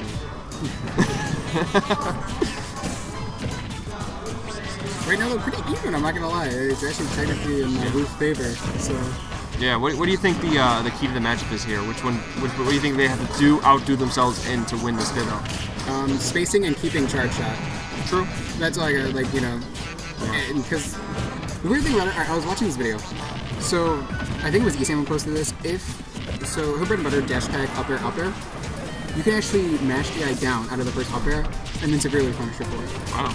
Yeah, it was pretty fun off. So, I mean, maybe sniping the balloon. Yeah? Is that all he was going for? Wasted the charge. You know what was worth about? There's a legend of he who gets the balloon wins the set, so we'll see what happens. You know what, Bowers? You're not wrong. Sorta, yeah. Yeah, I agree with you. Yeah, man. Put a Burger King crown on that, you got it. Anyways, now I'm going to take that early stock. It looks like Goof kind of, a little bit of a blow up there. Maybe a little too much pressure there. And now I'm working with the charge shot only at 80%. Going for the pivot grab. And Orlando, the jab to punish. We haven't really seen any big punishes from Goof so far. And doesn't really seem to have an answer. Yep, and okay, reading that rule, and Samus' rule very hard to like kind of deal with. It's very good. It's very good to cover, so it lasts a long time and it gets a pretty far distance. So smart on that. You kind of just walk by and you got the great finish. Good nair right there, gonna give him time to charge his charge shot, but now I'm retaliating back right there. Here, almost gonna do it, but not quite enough. Yep, going for that read, almost getting a snipe, but air dodge coming out of Nam. Great defensive play.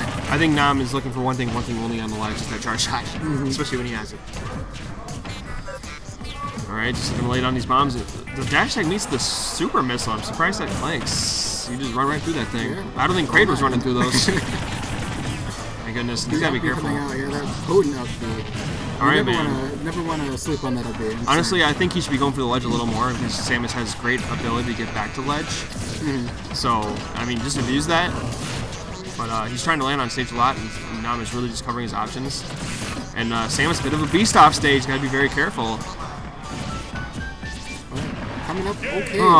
Nair, I do believe. Taking that pretty convincingly. Nam, like I said, winning that video. Feels right, man. Yeah, I don't think Goof can be upset. No. It was a pretty funny Ditto match, not gonna lie. Yeah. And, you know, the scene has a bit of Samus experience with Advo picking up Samus and being pretty formidable, so. I think we're going to have a loser's match here, Absalom and Raichu for you. Probably the match that's going to decide who goes on to play Goof in the losers finals. No, another. No? Oh, wow. This is only losers quarters? My goodness. We have a ways to go. Pierce and Puffin must be off. They're playing off. Oh, yeah, I think they're getting ready to play off stream. Puffin and Pierce, they're supposed to be playing? Yeah, Puffin and Pierce are playing off stream right behind Absalom. I saw that they were playing this whole time, though. I know, right? I thought I saw them sit over there and they're starting to play. Alright, getting right into it, though. The Sheik is coming out against Raichu Furyu's Cloud. Yeah, another character they picked up. I'm really disappointed in it. What's his big arsenal here? What's his arsenal? Raichu Ryu plays basically every Pokemon character at the different varies of skill. But, I believe his best definitely Jigglypuff. His second best, I believe Charizard, then Greninja, then Pikachu, and then so on.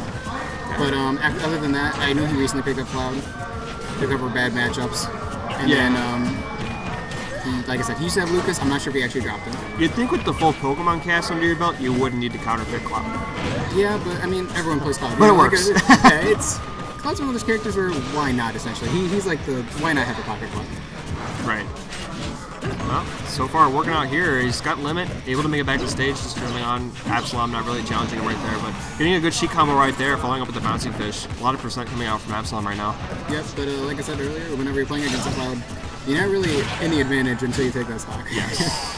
He is very potent. Or he's off stage and doesn't have limit. I think Yes. that's a pretty safe And advantage state. And off stage presence against Cloud is one that he cannot deal with. I like Absalom's mix-ups here, but so far not able to really connect anything. But he's got the right idea. Trying to wait out for an air dodge right there. Of course, right you're not giving him anything. He's still in this very much this dash tech and send him off stage now. He's going to give him time to charge a lot of that limit. Ooh. Golf swing right there, but not able to confirm. Yeah, I think there's a lot of safer punishes that edge guards that he has. Yeah, Right, absolutely. for a jab, maybe an F tilt, something like a pivot F A tilt. little too much. Got the needles, but no bouncing fish, and there's the up smash. Once again, send the man to the moon. Let's see what happens there. Now he's definitely in the advantage state. He's got limit, and even though he's got limit to 30% on him, that's a nice rage. Yeah, and he got the air dodge just in time to last out through that up air. So now it's going to be on Absalom to close out this stock, and that's the $1,000,000 question. Yep, can you do it? And it looks like he'll be able to because of poor DI coming out of your man. I don't know if I would have just wanted to go for a limit cross slash there on the down throw, because it probably would have connected and put massive damage. Not only that, but it's kind of demoralizing. Yeah. But Absalom able to work this right back and even up those percents now, basically putting himself back in a comfortable spot here. Yeah, I mean, yeah, it's pretty comfortable, but at the same time, he's getting that percent put on him. Cloud, now at this point he's starting to kind of tech on, run away with it a little bit. Absalom is struggling to find center stage now, just trying to make it back on stage, but continuously finds himself in a bad spot, at a disadvantage off stage. He definitely has control of the stage right now. I mean, he has percent control, he has stage control. Yeah, and now that he's getting to this percent, he's got to be starting to play a little scared now with that limit on deck. He's got to find a way to get that burned, and that's going to do it. Yep. Suspect, F smash coming out. He's got to realize that Absalom hasn't been going for that regular get up option. So, I mean, he's got to stop eventually. Yeah. Raichu's got to change up his punish game on ledge. Yeah. That's all. He's not going to do it until he punishes something else that he's doing.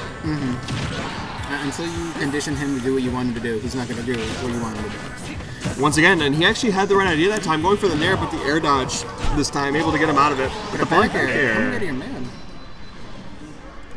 Slick work, Raichu getting out of that sheet. Cloud being the very nice powerhouse. Very hard for sheet to go up against, because if he puts you at high percent, you can return the favor, but you're at kill percent, he isn't. So. Yeah, a lot of work has to be put in for Sheik in that matchup to find the stocks. Yeah, it's just earn a lot of quick kills. Yeah, and Cloud not so much. Sakurai blessed you with 4 different ways to kill. Yeah, off a limit at very early percents. You know, so a little more blessings there. All right. I mean, Sheik had those blessings, but then he took them away. Yeah, he took the blessings away from Sheik and put them on Cloud. Yeah. You know, well, I need to switch nerf him focus. because I'm making a new character, and I need to give him the things. Yeah, we can't have this much power. Yeah. We're gonna have to switch it up. I'm gonna have to just steal that from you. Yeah, absolutely. But it looks like Absalom finding a lot of good pressure on Raichu for you, pushing him in the corner, but Raichu for you able to get back. Come the stage and immediately take control. It's been kind of really back and forth so far. Very volatile matchup right now as these two duke it out. Bit of a slobber knocker right now. Oh, and he goes the opposite way. Okay, just switching up. Not getting much out of that. Just the simple jab to get off the jab. All right, Raichu for you. Maybe gonna go for the higher option. No, a little eager, not waiting for the read. You know, he's been covering a lot of grounded options, but he's really not been covering that jump, which is what the most common option that he's been choosing. Yeah, but it's not gonna take it yet. There's not enough that's not enough percent yet, but Raichu for you getting more and more chances. You're not playing 7. You're not playing 7. You put in $1 for me. You want to play it? I guess I gotta finish the shot. I mean, like, you want to just stay in the commentary, but it's like slow motion. I'll stay in your commentary. I'll take my $1. What's that? No, donate it. It was staying in your It wasn't. I didn't know. You told me you didn't want to play, so I didn't know if you want to play. Alright, getting into this, we're getting back into this. We see Raichu has some pretty high percent, but that rage is going to play a great factor into that dash attack right there, give him the advantage. Yeah, but that bouncing is retaliation Yeah. right back, and it's going to take the stock. I wonder if, man, maybe not the correct DI, yeah. Maybe wasn't expecting such a offensive option, but honestly, with most of the time, he has been coming up with the fairs and coming up with the jump attack, so not too surprising, honestly. Oh, he had the F tilt, but he gave it up. Oh, no. There he goes. Now he's finally going to be able to string it together and get this combo string going, but able to fall out of it is Raichu for you. So not the mileage he wants out of these combos, and right for you, giving kind of another lease on life here. Yeah, I mean, he doesn't find a way to try and kill Absalom, but at the same time, I mean, shoots pretty light, cloud kills pretty early. Well, just like, I guess not so much a lease on life, but yeah, you know what I mean? Yeah. That was a very powerful back air coming out. Only giving the man 25% extra credit. It was pretty easy for him to throw the back right there. Yeah, and right now, right true for you's got all the reads right now on Absalom as he tries to just get back on his feet. Honestly, right true for you doing a very good job of trying to just to punish his landing options with grabs and such, trying to move around, get in the shield. All right, but now Absalom starting to catch him, put him in the air. Oh, I was hoping he'd go for something like a jab to grab or something, but instead he finishes with the grab.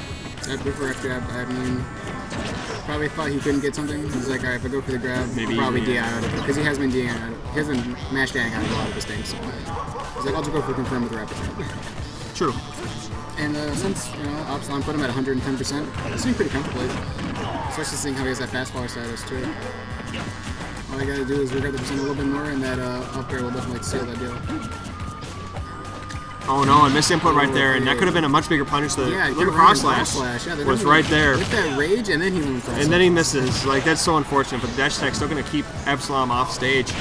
And just going to, okay, was hoping for maybe a fair in or something like that. Looking for the back air, but not very optimal from right for you on ledge. Alright, right for you, just moving around, hoping for a punish on landing. Absalom had the chase down, but able to tech in is right for you.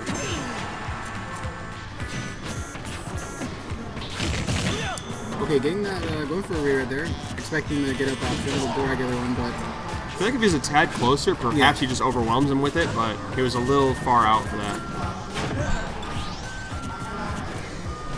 If he moves in and if he dashes in and does it, that's a kill. definitely. Alright, gonna get the fair, gonna put him off stage. This is anyone's game right now. Either two of these could get the kill right now, and oh no, Absalom SD's on the dare. Unfortunate. Man. Getting that 2-0, Absalom had the advantage there, but kind of gave it up. Yeah. Unfortunate, he dropped it. Not quite sure what he's going for. Maybe he was hoping to just drag him down with him because he had been on ledge too long, but completely missing whether that was on purpose or not. So. Yo, Dino, I don't know why you would say that when you know you'd do it too. He is the king of daring off stage. He's laying stake to his crown right there. Yeah. So right true for you, making all the way to losers finals. Yeah, I believe this is Puffin. Okay. Oh, Puffin. Puffin was able to make it out. Oh, so this is semis. These are semis. I keep forgetting. Yeah, the winner of this plays against Ggsw. It's not even a clock yet. We're almost to his turn. Hey man, what happens when you get an unfortunate low turnout? Some people don't show up because they, not gonna out. Some people are. It's more convenient for them to go somewhere else, we'll say. And then for other people, it's, I'm pretty sure the Bows family, like they said, they're dying today, so we'll forgive them. Very true. I mean, things happen. Life is a thing. It does get in the way sometimes, so, and there's not much you can do about it. Absolutely. Just the sad truth of Michigan here, but it works out for the better, I think. Yeah, I know. It's got its pros and cons, that's for sure. Very great scene, just very spread out. Alright, going into this game one here. Right shoe with the Zard, and we have Puffin going that cloud. Alright, getting right into it, yeah. Definitely wouldn't expect anything else right here, but the Charizard starting it off early, he's feeling like this is his best chance right here with the Charizard. Of course, you're going to have a very tough time dealing with the heavy disjoint Buster Sword of Cloud. So we'll see what he can do with this Charizard. And off to a very good start. He has to take a hit. Yeah. At the same time, as a heavy, do you really not want to get hit? I mean, Rage is a great thing for heavy characters. I understand right now, putting him at such a high percent without getting hit is a good thing, but he wants to start making trades. Yeah, I think yes and no. I think, like, if you're not taking damage, I mean, well, that's good. But if you're taking damage, you're like, well, that's also good. So it's like, take it as it is. It's a win-win situation. Yeah. Absolutely. Alright. A little too much percent for that cross slash, but still. Yep, and since Puffin has so much rage, the knockback on wasn't able to connect with the up tilt there. Good spot dodge on the crosshair there. I'm surprised he anticipated that, or any kind of option for that matter, and able to use the flamethrower. Oh, almost got it. Raichu has been playing against people he is very comfortable playing against, and Seismic Toss gonna be able to take that stock. Yeah. Solid work coming out of Raichu. With or without the platform, I saw the platform just barely miss. I was like, no, but then he killed him, and I was like, yeah. When you see the platform, then it doesn't help you out, but you get to kill him anyways. I like that it feels good, man. And using that Rock Smash is a good landing option right now, and Puffin not really sure how to deal with that as he continues to throw out offensive options, which is just what he wants. Yeah, the thing about landing with a Rock Smash, it's basically you know that they're going to go for a hard punish that's really close to you, so where you can punish them instead. Yeah, and that seems it's working out for him. Certainly. All right, but he's going to make it back here uncontested. And calling out his patience right there. I think we're going to see the limit crossroads right here, but he's going to be shielded. But the dash attack is going to do it any... No, he's not. He's still alive. Yep, heavy plus DI equals survivability, we'll say. Plus no rage. But wow, that forward smash is going to beat out the Rock Smash. Wow. Yeah. Just the tip. I mean, that's all you need, right? Yeah, apparently. Yeah, he'll break that rock before Charizard does. I will say there are some really weird jank things that you can do. Rock Smash is typically a really great landing option, especially if someone's near you, but I have seen it happen to actually Raichu before, where someone hit him and then the Rock Smash just dropped. Yeah. It was really, doesn't happen too often, but when it does, it's pretty heartbreaking. Yeah, well, regardless. Raichu for you still in a good spot, and there's another Rock Smash. This time he's not going to be able to break through it with a hard enough attack. That armor going to come through and give him the sure punch. That's a lot of damage. Yeah, a lot of damage that, as Cloud right now, you don't want to take. Oh, and that, not safe on shield. Ceiling. Oh, yeah. Man. He's definitely got to not fast fall those stairs. Yeah, very unsafe on shield. Right now, I can see, I can see a little bit more percent. I can see like an up B kill. I can see that trying to. Yeah. And Puffin's been very unsafe on shield, so I can definitely see that being a factor. With just the tilt, you can put him off stage. Good stuff from Raichu for you, showing great spacing, and that should be a certain seismic toss. Gonna probably take it. Gonna take it. Raichu putting in that clean work today. Yeah, Raichu for you looking solid with the Charizard. He definitely does have experience against these players too. He is playing against these other team PL people. Yeah. And so it's kind of like he's comfortable with them, and he's also good at this character. I think Puffin might want to abuse Cloud's range a little more. He's trying to box Charizard out. Charizard has to get in on you. Yeah, the only thing that Puffin's very aggressive with that. Like, he likes to be in your face. He likes to put as much pressure as possible. For him, it's just working on his spacing. He's got good pressure. It's just the spacing right now. Yeah, try to get Raichu for you to commit and come in, because honestly, Charizard now with the quickest frame data, and when he does come in, he has to commit to something. So. Yep. Right now, we they're can do. Smashville, the other Animal Crossing stage. Better for him because he doesn't have that low ceiling, and only using the nice platform to kind of drag him around if he needs to charge him. Alright, so far Raichu for you coming out with the clean conversions, but that up B gonna put on the percent to bring this right back up to even. Yep, Puffin definitely not letting that percent lead get to him too much, and was able to bring that. Yeah, Puffin seems so low too. Yeah, Puffin really seems to be losing these really close altercations where they're right next to each other. And they're both throwing out moves. Yeah, he seems to come out on the ending losing side more times than not. Alright, though he's got him in a good spot right here. This time Puffin playing from the advantage state as limit. Oh, he got the Rock Smash, but a little too slow. I mean, had the read. And he was probably expecting something. He was probably expecting to have a lot more ending lag on it. But I mean, you're Cloud. You should just go do it. Yeah. Why not? He knew it was coming, and all you have to do is wait out the first second of it. Then you're good. You're golden. It's a multi-hit. It'll break through. Yep. A dare on the stage, pretty powerful. Yeah. And put Raichu in disadvantage. Has the flare blitz to bring that percent in and make it back safely. All right. Maybe a dash check would have been a better option there. Definitely knockback. Maybe would have killed, but regardless. Still able to put him back off stage, and the blade beam reverse, not a bad option honestly. If the fair's gonna do it. They're gonna take that stock too, yeah. That was really good. Actually, really just like choking Charizard, yeah. Because honestly, he was in shield. What's his reaction on shield? Mostly jump, right? Or cover the jump, or he's just gonna stand there, which is even riskier. So definitely good coverage from Puffin right there, and he's gonna land him the early stock advantage. 110% only, not too shabby, and he's putting on a lot of damage here. Just chasing down Raichu for you, not giving him any chance. Raichu for you has to kind of break out of these situations. A little overextension right there, going to clap on the line of crosshash. Now Limit Paz online. Goes right for it there, a little hasty, and he's going to get it shielded. But Yep, I mean, he's up a stock. His percents, I mean, it is killable. Yeah, don't let up. Yeah. So it's like, why not go for it? He's like, And not letting up at all, so good stuff. And he was still, even after he's been using his limit breaks, he's still able to get punishes after the shielding. So good stuff from him. And this is a risky situation. The jump, unfortunately. The flamethrower coming in handy right there. Actually, sniping that. His best chance was probably to air dodge in and then up B.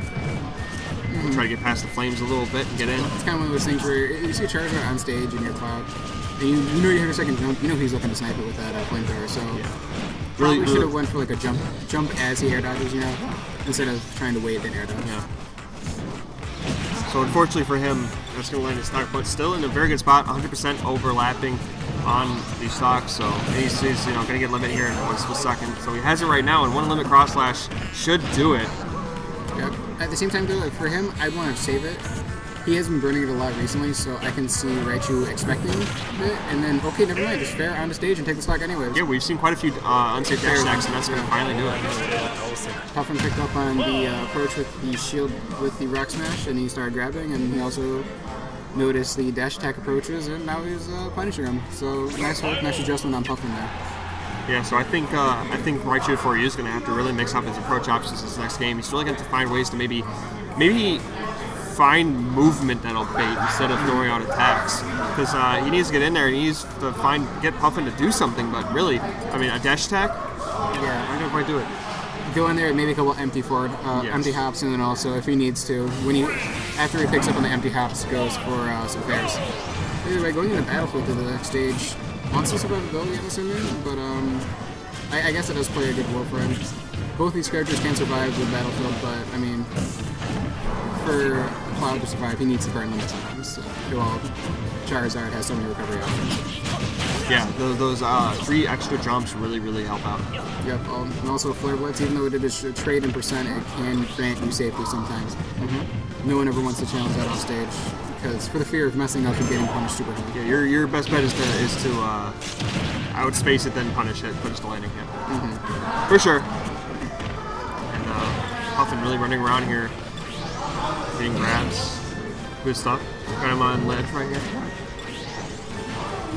Alright, he's poking away, taking damage. That's the big thing. That's the goal right now. Just continue to put on percent as he tries to get back on stage. Uh-oh. And a lot of rolls away, a lot of spot dodging here, and finally Raichu for you comes out on top. Ooh, the fall back air. That's going to seal it. Seal the deal right the falling aerial forward smash. I like to call it it's a smash attack in the air, basically, and it's so powerful. Yeah, especially if you can get that nice sweet spot on it. Uh-oh, and Puffin getting a little antsy with the forward smash. Now he's kind of fishing, getting a little desperate. We see a little desperation, so Raichu for you taking advantage of that. Yep, solid roll rate, though, getting that grab. I mean, and he also didn't try to commit to something too hard after. He just got the grab, threw him away. He's like, alright, I'm going to sit back for a little bit. Down tilt approach, solid option going out of Puffin. He has his limit. Hopefully he doesn't burn it too early. Trying to wait for a bait. And then the fair on stage one more time, going to take the man off. Yeah, he's really just been calling out the get up options. Yeah, the get up options and the dash attacks and everything with the fairs, man. It's been working out. It's a pretty solid move. If you can space it correctly, it does auto cancel. Charizard's a pretty laggy guy, so that'll work out. And the biggest thing I noticed there is he's able to save his limit, though, for this stock as well, which is nice. Raichu for you to try to force him to burn it. And this time he had his double jump going for the high recovery. Good stuff. Calling that out. Ooh, he had the option, but a little misspaced. Yep. Oh no, he used it early, and this could be dangerous. Ooh. Okay, yeah, he was first to burn his limit right there. He did it a little bit too soon, but he could have gone so much lower because the limit will take you so much farther. So yeah, I think the only thing is though he was afraid of getting gimped by the flames. Do you know if that'd go through it? The limit? I don't think so. I think maybe the startup of it. Maybe the startup of it would. You think it'd still be stopped? Yeah. All right, I think eventually we just clash. Understandable. It's one of those races where, matchup experience, and he probably just like, I don't even want to think about it. I'm not going to try it, I'm just going to go for it. Take the sure thing. Alright, just anyone's game right now is so close. Continuously pushing him out with the jabs. Alright, you could probably, he waits on ledge quite a bit. I wonder if he could just limit cross slash him. But he's going to get it. Cross slash, popping off, my man. Popping off, making the losers. Find himself in losing finals, yeah. He's going to be playing against Ggsw here.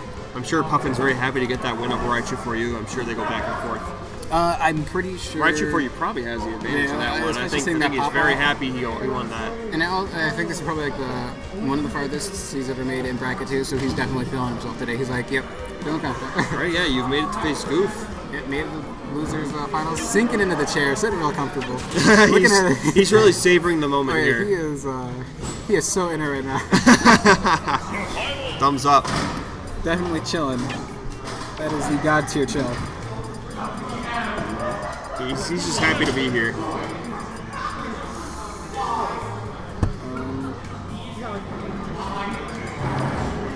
Alright, so the Sonic coming out and Goof not messing around. Let's see what he's got. Yep, okay, yeah. I guess Goof, he saw the man try hard to get here, and he's like, I'll give you the respect of going my man.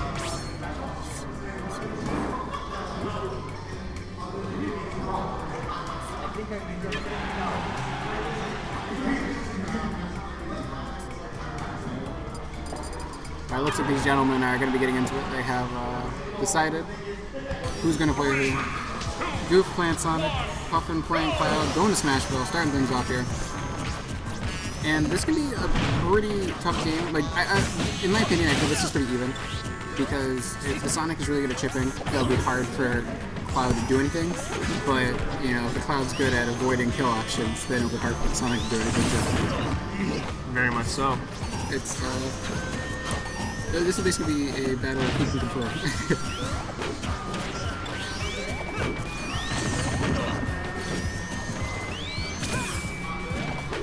Alright, getting back onto the stage with the homing attack, pretty good stuff, but Puffin continuing, Puffin continuing to push the advantage state. The platform there to lend Goof a hand. Goof can rack this up back very quickly though. It's going to take us a few spin dash, charge shot, charge that. I'm so sorry. Spin dash charge Shots. charge shot. Was that a dash? I'm having such a brain fart. I can't believe I'm messing this up. No worries. Oh my gosh, his down B is the spin charge. My goodness, I cannot believe I'm starting all over the No place. worries, no worries. All right, so Back to a trade. Oh man, not going in the favor of Goof. Since he was at the ledge, he was maybe hoping a trade would kill him, but unfortunately, Puffin came out on top, picking that stock. And now it's going to be pretty hard for him to work at disadvantage state. But since he's Sonic, all he's got to do is just chip a little bit more, and since he's playing against Cloud, he can just gimp him. yeah, he's gonna be very careful. Use the invincibility on the spring right up to maybe avoid that situation. All right, back here, not biting no ball space from Goof though. Good pressure, but he's gonna be very careful not to get juggled by these up there. So much percent. All right, runs right into that grab there. This is gonna force him to use his limit. Oh, lands right back on stage, and the spring may have forced him to use it a little early, setting up Goof for a good punish. Yep, Goof tried to get that spring to gimp the man again, but unfortunately not able to. It clashed with the Flame Hazard, so. But back there, not going to seal the deal, but definitely puts him in a pretty bad spot here. Goof Goof did- to up B onto stage. Uh-oh. With a jab? No way. Nah, just What'd they barely say? though. Very close. Forward tilt would probably do it here at the ledge, but he's probably looking for a kill throw of some sort. But the oh my god, a little too much there with the up He's a little smash. antsy there. He's just like, all right, he's gonna drop shield now. Oh, crap. Never mind. Yeah, And that's going to give Puffin quite a bit of damage to put on Goof here. This is looking very bad for Goof. Goof, Yeah, right not now, in a good Puffin spot. definitely playing out of his mind at the moment. Putting in some solid work here. Yeah, and Goof honestly playing a little scared, playing a little over-conservative. As you notice, Puffin just running up and grabbing. You really running all over to and fro the stage, not being challenged, but why the vintage touch? Okay, I mean the mix-up. Hoping for a shield drop, yeah. Both of them have gone for pretty suspect mix-ups in this game. Yeah, I And mean, both of them have been punished pretty decently. we haven't seen the out of shield up B yet. The Flame Hazard, we haven't seen the blade beam all too much. We've seen the cross slash at times, but oh, and Okay, down smash with that DI, that smash there coming in handy right there, getting him out of that last hit. Yeah. Back row. yeah, should do it. Finally, Goof Yep. takes off the stock, but he's still at quite the deficit. But not too much for him to overcome. Sonic has wonderful damage output, especially when he finds these spin dash, spin charge combos, which do so much percent. You saw 28 come from one right there. So Puffin's got to be on his toes. All right, another chase down grab coming from Puffin, going to put him off stage once more. He had the right idea, but he's just been sharking that platform just a little bit more. Alright, this is where it gets scary. Goof starting to run to and fro on the stage, really not being challenged. Yep, eventually Goof's going to pick up on that. He's just going to go for some grabs. Yep, there it just is. like that. Getting the grab, getting the down throw, and without a jump. Oh, this could be it, and that's going to be it. Yeah, unfortunate. Goof able to get that snipe with that back air. And he absolutely stole one from right under Puffin's nose, and that's kind of the plight of Sonic, especially in that match, or in spite of the plight of Cloud in that matchup. It can be very tough sometimes. It's the bane of every Cloud's existence whenever you play against someone who knows how to get him off stage. Yeah, a little too hasty with his use of jump right there. I think he felt a little. You get in a panic mode very early, even when you can make it back. You just have to be a little more careful. And unfortunately, Puffin got put in a bad spot and a little uncomfortable, and he showed it. Yeah, especially. Like, the rest of the break. Yep. Thanks, man. All right, getting right back into it. So here we go. Goof and Puffin. LCX Goof and Puffin. Yeah, LCX. I believe it's something that him, his brother, and Ggsw, I think his name is. Yeah, his they tag. saw Yeah, they were going for a team. I believe that's what it is.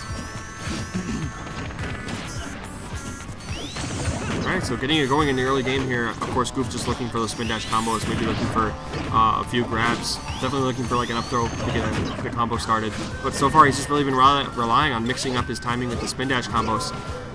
He's landed a hefty 64% already. And much different pace so far from this game than we saw in game number 1. A little bit more fast-paced. Goof running to and fro, not really being challenged. Finally, Puffin starting to mount a little bit of a comeback here. Good mix-ups from Goof, good landing options, honestly. Really doing a good job of finding the stage. Yep, getting his back throw, putting him in a, he's going to have to burn his limit, yep. Good stuff, though, going really high, yeah. Yeah, he's like, if I go low, he's kind of expecting it, so why put myself in a disadvantaged situation where I can just blow up high. And he actually got a punish off of it, too. Yeah. Didn't lose stage control again, but, I mean, he kept the percents pretty even. No, Puffin's been doing a fantastic job with his recoveries as a whole throughout his bracket run here. Only one mistake has put him down this far, and there's the back throw going to do it, and the platform with a bit of an assist, and Goof is one win away from sending Puffin out of the tournament. Oh, no, is it best of 5? Yep, best of 5. Oh, it's best of 5? Oh, let's go. So, one more for being an advantage up, too. Okay, yes, but certainly that's something that Puffin wants to be staring in the face, so he's going to be looking to get this stock off rather quickly. Yeah. He definitely doesn't want to lose this game and then have to win one game with his stage and then 2 against, against Goof's favorite stages, essentially. He doesn't want to have to play on Goof's stages as much as possible. And Goof, known as a more of an offensive Sonic, continues to run back and forth, just really coming on with these spin dash combos and just springing away. And unfortunately, Puffin not able to do much about it. But once again, that platform there to get Goof back to stage safely. Cross slash coming out and Goof almost falling into it. Yeah. That would have been. And then he'll take then he takes a trade of sorts. But right now, Goof is just looking for the extra credit. Since he's Sonic, especially seeing how that is his game, that is the name of his game, chip damage. In this case, chip damage is his extra credit, so... He's been using his resources so well to get away. Whenever he gives up that stage control and uses those spin dash, spin charge combos, he has been excellent at avoiding punishes from Puffin. Yep, until that backer comes on, steals that stock. Unfortunate. Right. Yeah, that's exactly what he needed right there to give him a little bit of momentum. Now the limit the cross slash is going to do 19%. That's a hefty input right there. Ooh, and the back throw. Uh-oh. Yeah, putting Goof in a pretty bad disadvantage state here until that's happens, not good. Yeah. He's going to be using that limit. limit. He's going to have to burn that limit. Had to go low this time around. Goof was kind of sitting up high waiting for him, so smart choice coming out on him. Right, using that spin shot to get back on it, and they back air. And getting that back air. Goof up 2-0 at the current moment. Yep, Goof looking pretty good. Goof hoping to make that run back against the Nom here. Who will be going Bayonetta? Yeah, basically this is the winner. The winner of this gets Bayonetta experience. That's how it is. Who's going to get Bayo experience this week? Yep. Is it going to be Goof, who's up 2-0? Or is Puffin going to make that 3-0 comeback? We'll see. Yeah, the reverse 3-0. Yeah, no one's going to be changing anything here, of course. Puffin, I believe he's a solo Cloud. Yeah, he used to be a ZSS main, and then in the CMPL days, and then I think near the end of CMPL, he pulled out the, when Cloud came out, he's like, yeah, I'm going to try him out. And then, oh yeah, Cloud's really Who didn't try out Cloud when Cloud came out? I think it just depends on the person. I mean, I didn't really, because I didn't own Cloud. I know, hipster me. But, you might be the only one. Nah, I'm just kidding. I didn't even try Cloud when he first came out. I just lamented him. I was just like, oh man, Cloud, that's cool. And then I played against him and I'm like, oh, that's stupid. I think you either played him and like thought like, wow, I should either play him or just respect him because he's pretty cool, or you just saw him and lamented him and just like hated him, like he's evil. It's good that he's in Smash, but at the same time, he's Why? Yeah, totally. He was the hidden 599 because he was.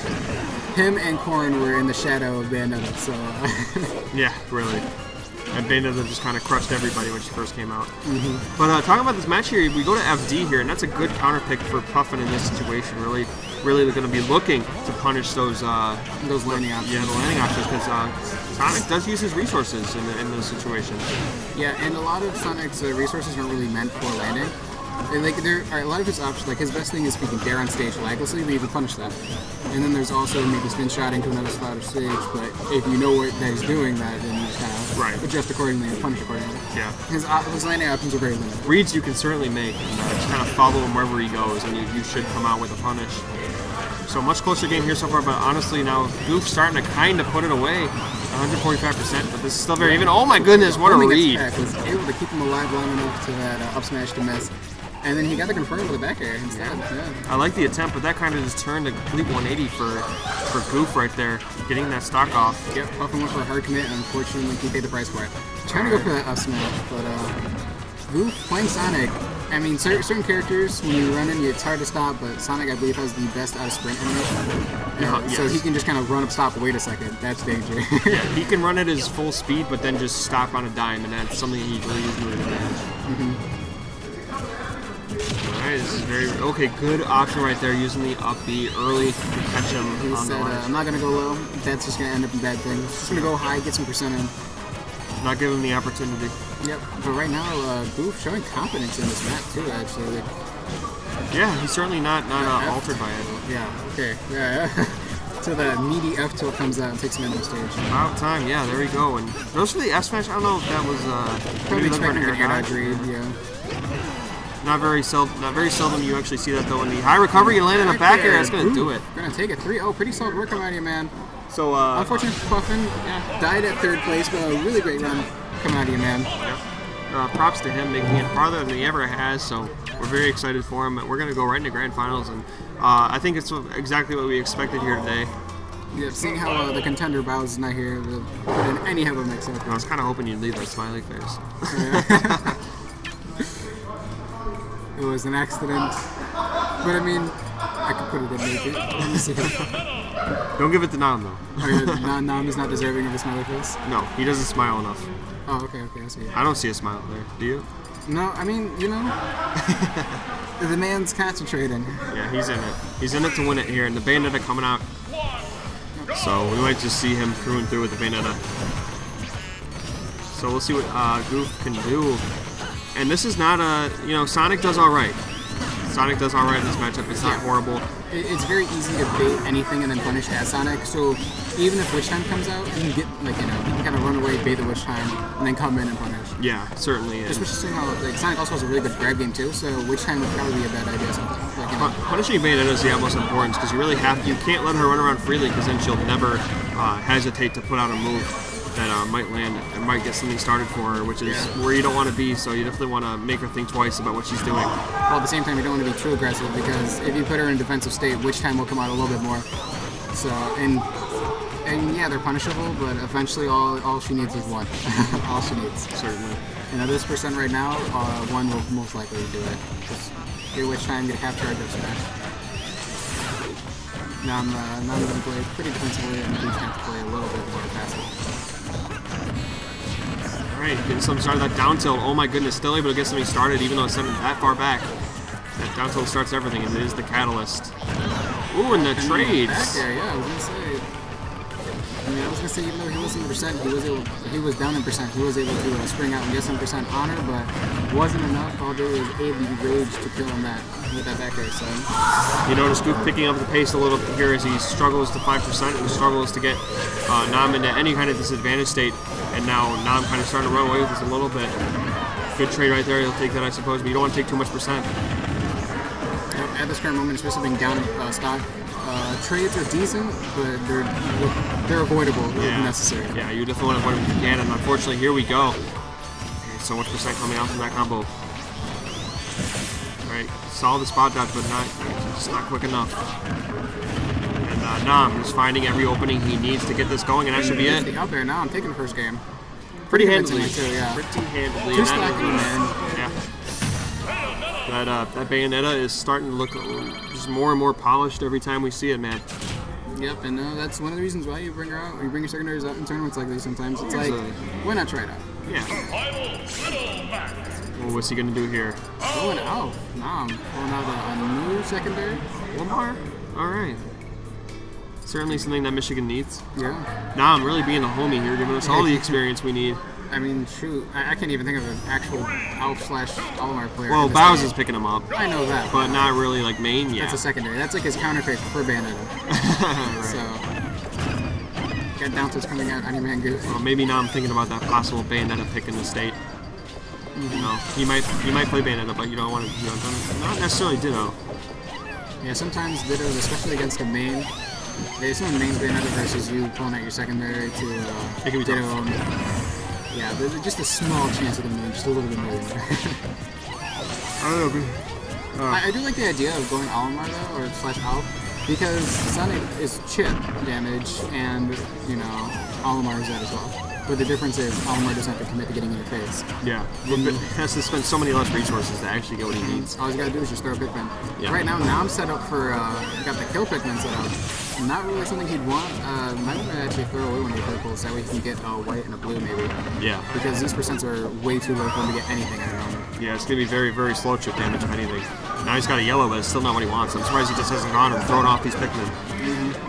But I think he's just having fun at this point. So whatever. Yeah, E-Man's up again. He's in the winner's side of Grands. He got 2 games to go if he wins them, and he also has a reset on his hand if he wants to.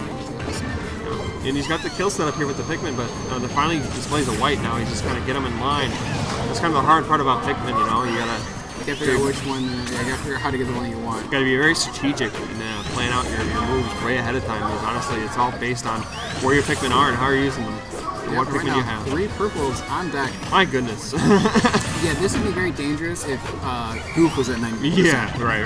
But at the current moment, these purples aren't going to be able to help him out too much. No. Yeah, especially seeing how that grab range is severely reduced, and you saw him go for the dash grab. Didn't work out for him. Yeah, honestly, he's better off trying for pivot grabs, but even at that, with the purple, it's still very tough. Yeah, very restricted range. He definitely wants to throw one of his Pikmin off stage, please. I'm pretty sure his pivot grab is actually lengthier than his regular grab. It or is. His dash grab. It is, because I remember Shuton, he actually sit on ledge. He can pivot grab almost any option. You had to jump against him, otherwise he could pivot grab you if you rolled, or he can just pivot grab you if you did it. That's broken. It's very potent. It is super potent. We're very excited to see him at Civil War, by the way. Very surprised, very happy they did such a great showing at Frostbite. They was able to get that. Yeah, beat Ally. That was a good run from him. We never want to see Ally lose, but I guess if it's the shoots on, you can't be that mad. He's from our state, but I mean the Japanese players. I actually talked to Ally before that match. He's like, I won't be mad if I lose the shoot on. I'm happy with this. He was also saying that about Ken as well.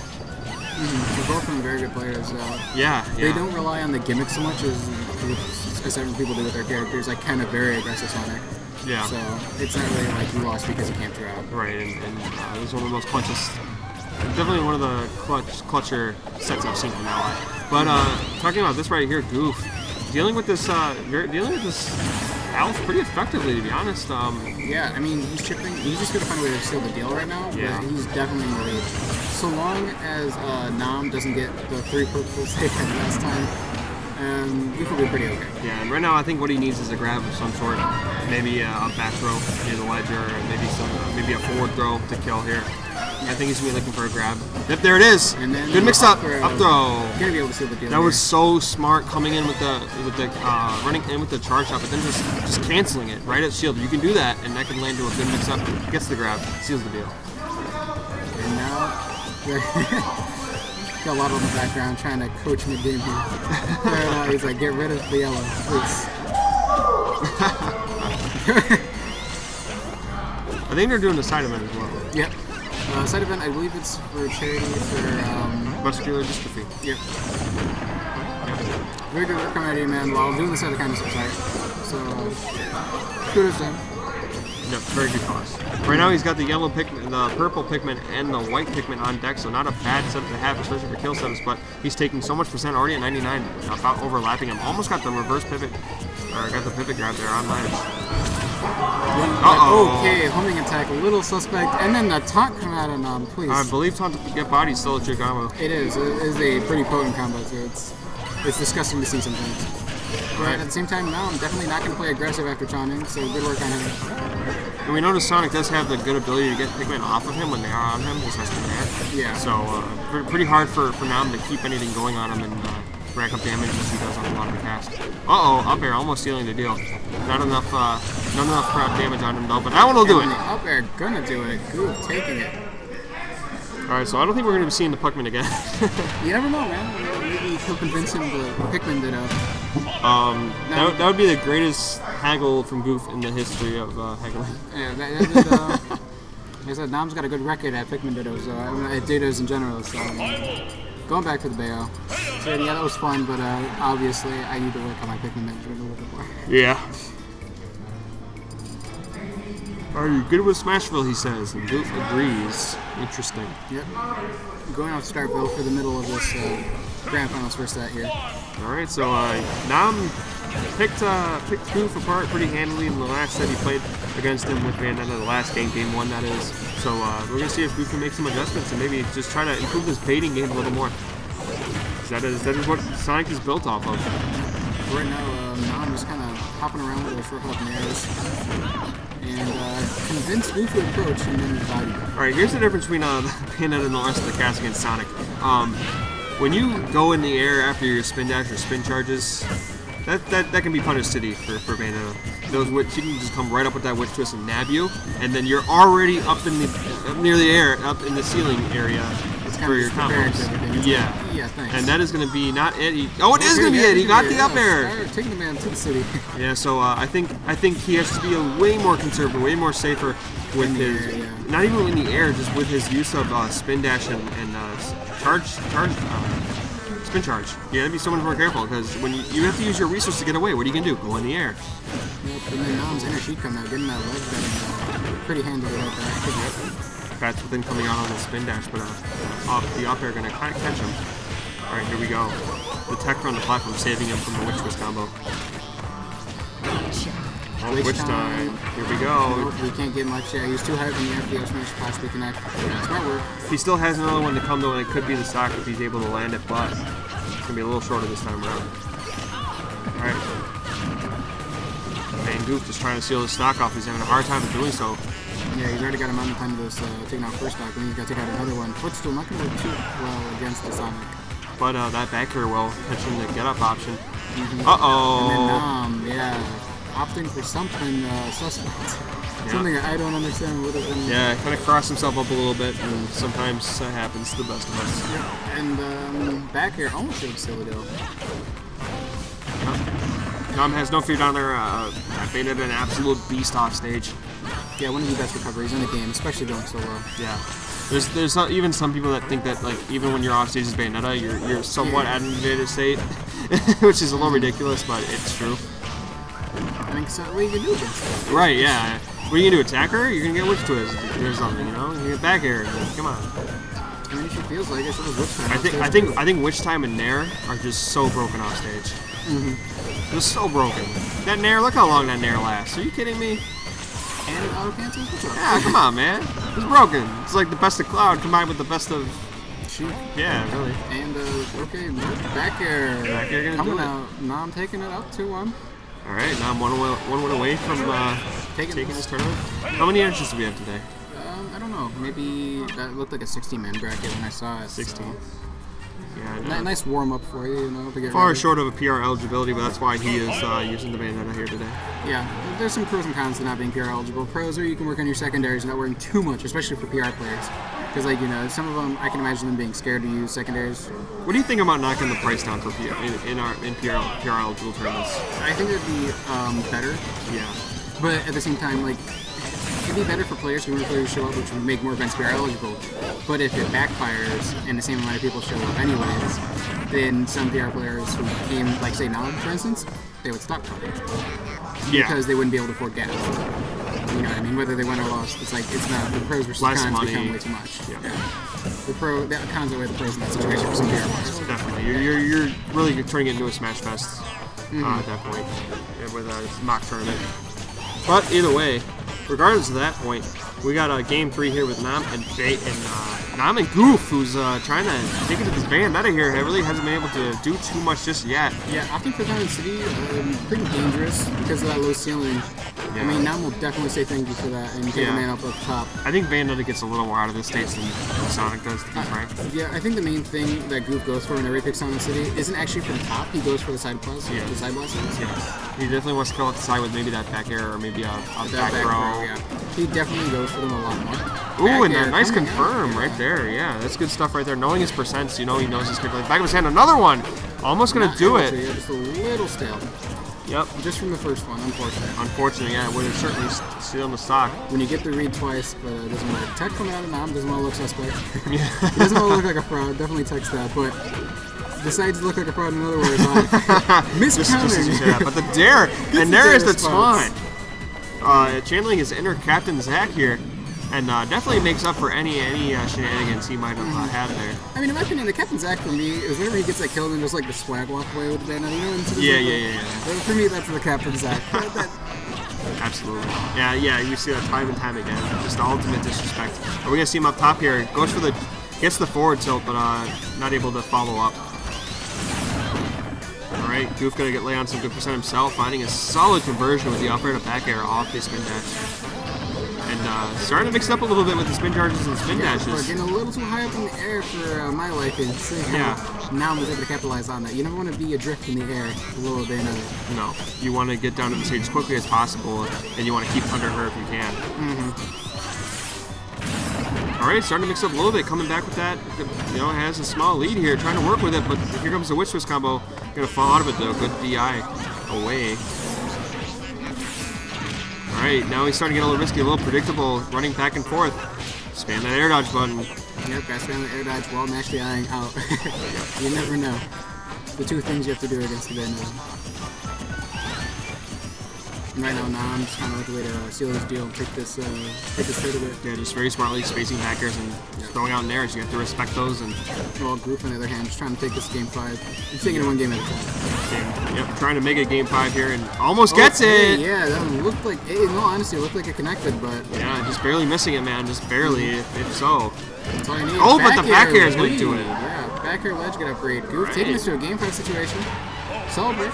Yeah, he certainly had that game much more in hand than the previous, and was doing a really good job. He started to really mix up his landings and not be too predictable on the approaches, and really got patient. I like the patience he displayed as well. So good stuff from Goof, really making the adjustments. Going into game number 5 here. This is for the reset. We're gonna be taking it to Dreamland. We have not seen this stage yet. Yeah, I haven't seen it today at all. Yeah, I think this is the first game on Dreamland. Yep, first game on stream on Dreamland. Alright, let's go, Streamland. And getting into it, yeah. This stage is so wonky. I don't think about it. It is pretty wonky. I mean, and you know, it kind of fits being that it's the 64 stage. Yeah. But it's I think it's just because like the center of the stage is weird properties. It's kind of harder to jab reset people. Yeah, true. In the wind. Yeah, and then Wispy always looking out for somebody, but you never know who until it's too late. Wow, and Goof's opening up this game with a roar all the way over on Nam already. Really punishing their landings, honestly. And in the early game, you're not as afraid because you know which side was not going to kill you. So certainly. Yeah, the only thing he's got to be afraid of is potentially getting dragged off the top and killed super early. But it looks like he's pretty confident that Nam wouldn't think he'd chase him that high up. Yeah, definitely turning on the aggressive boosters, and honestly, that's kind of when Goof is at his best. That's the play style he plays. So here he goes, just continuously running back and forth, playing the 6WX. Alright, but he's got to be careful not to put himself off stage like that. It could be very dangerous. He finds himself off stage numerous times here. Yeah, I will say, I mean, it's a nice mix-up, but it's a very vulnerable spot to put yourself in against the Bayonetta. So, I mean, do it once, but if you do it twice, it's a shame on you. Yes. Alright, going very high up there, trying to clip him with the legs, but these Nikes not going to be able to do it yet. And this counter pick working out for Ggsw a little more. Nam kind of having a hard time, or I should say it's Nam's counter pick, but Nam having a harder time getting things started, especially with these platforms. Ggsw running all over the stage, really utilizing these platforms very well. Once again, ooh, the witch time up top, but not able to clip. I've seen that witch time come out a few times, you have to be careful. Yeah, right now, even though he is at 66%, all it takes is a couple hits and then a witch time. Yep. And that's a dead stock. Yeah. Well, a couple hits have at come full in. rage, absolutely. Yep, he's got a couple hits, and all he needs is a witch time. We're a solid back air. Uh-oh. Not a good trade you want to be in right there, but he's able to come away with it scot-free. Uh-oh. And Be back air, careful. going to be able to seal the deal this time. Yeah. With no rage, it's going to be a little bit harder for Nam to potentially seal the deal, take the stock out. Yeah, good punish on the whiff right there, and that's going to give Ggsw the stock advantage here, working on early. And here comes some good percent, 11, 20%. Good job finding the back air off the up air. Not something you'd expect, but the air dodge coming in, keeping him away from that dare. All right, that up air is going to push him off. Nam's looking for a back air, or maybe just to get another witch twist combo started. We haven't really seen witch time do much of a factor just quite yet. All right, a little unsafe right there, landing on the platform, and he's trying to bait Ggsw into following, because you saw him land on the platform immediately witch time. But Ggsw was having none of it. Ggsw was like, yeah, how about now? Yeah. Even though Nam has been really conservative with his witch times, it's nice to see that Ggsw is patient enough to be able to wait them out if they do happen. And I'm really liking actually the baits from Nam coming out here, but Ggsw is really just onto him in that back air. They're going to seal the deal. 47 extra credit. I mean, that's pretty decent. Especially how you are Sonic. If he does want to play, if he wants to play a camping game, he can. That essentially puts him on. Yeah, and right there, he got the approach on the heel kick, but the bats within able to get him out of that spin dash. All right, chasing with that back air, man. That back air's been a real factor here, putting on so much percent. Uh-oh, the dare.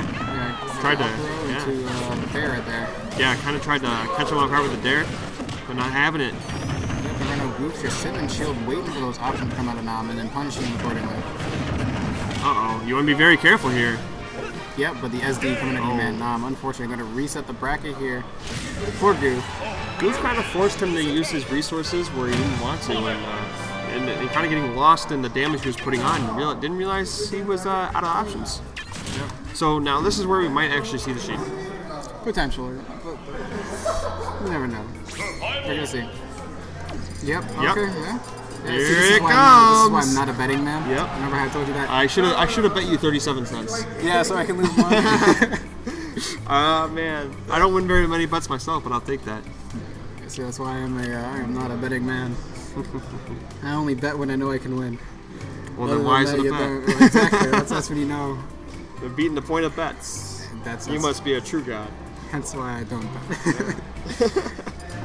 Alright, well, I'm kind of betting on Nam to turn it up a little bit here, turn up the heat with this sheet that he possesses. I will say though that Ggsw, since he does play against Upsilon, even though Upsilon is not at the same caliber as Nam, he does have that experience. And as you can see right there, it gets the immediate 47% on Nam. Yeah, and he's also taken a set off down before, so he's fluent in the matchup. So, yep, this will be free for Nam. So will not be an easy matchup at all for him. Oh, the back air, beginning the recovery attempt right there. These Nikes doing work.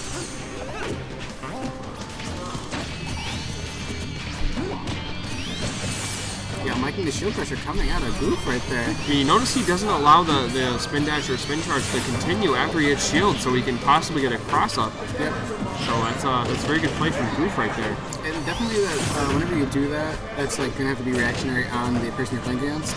Because I mean, it does look like it does have a little bit of lag. That's why sometimes he just fully commits and he retreats with it instead.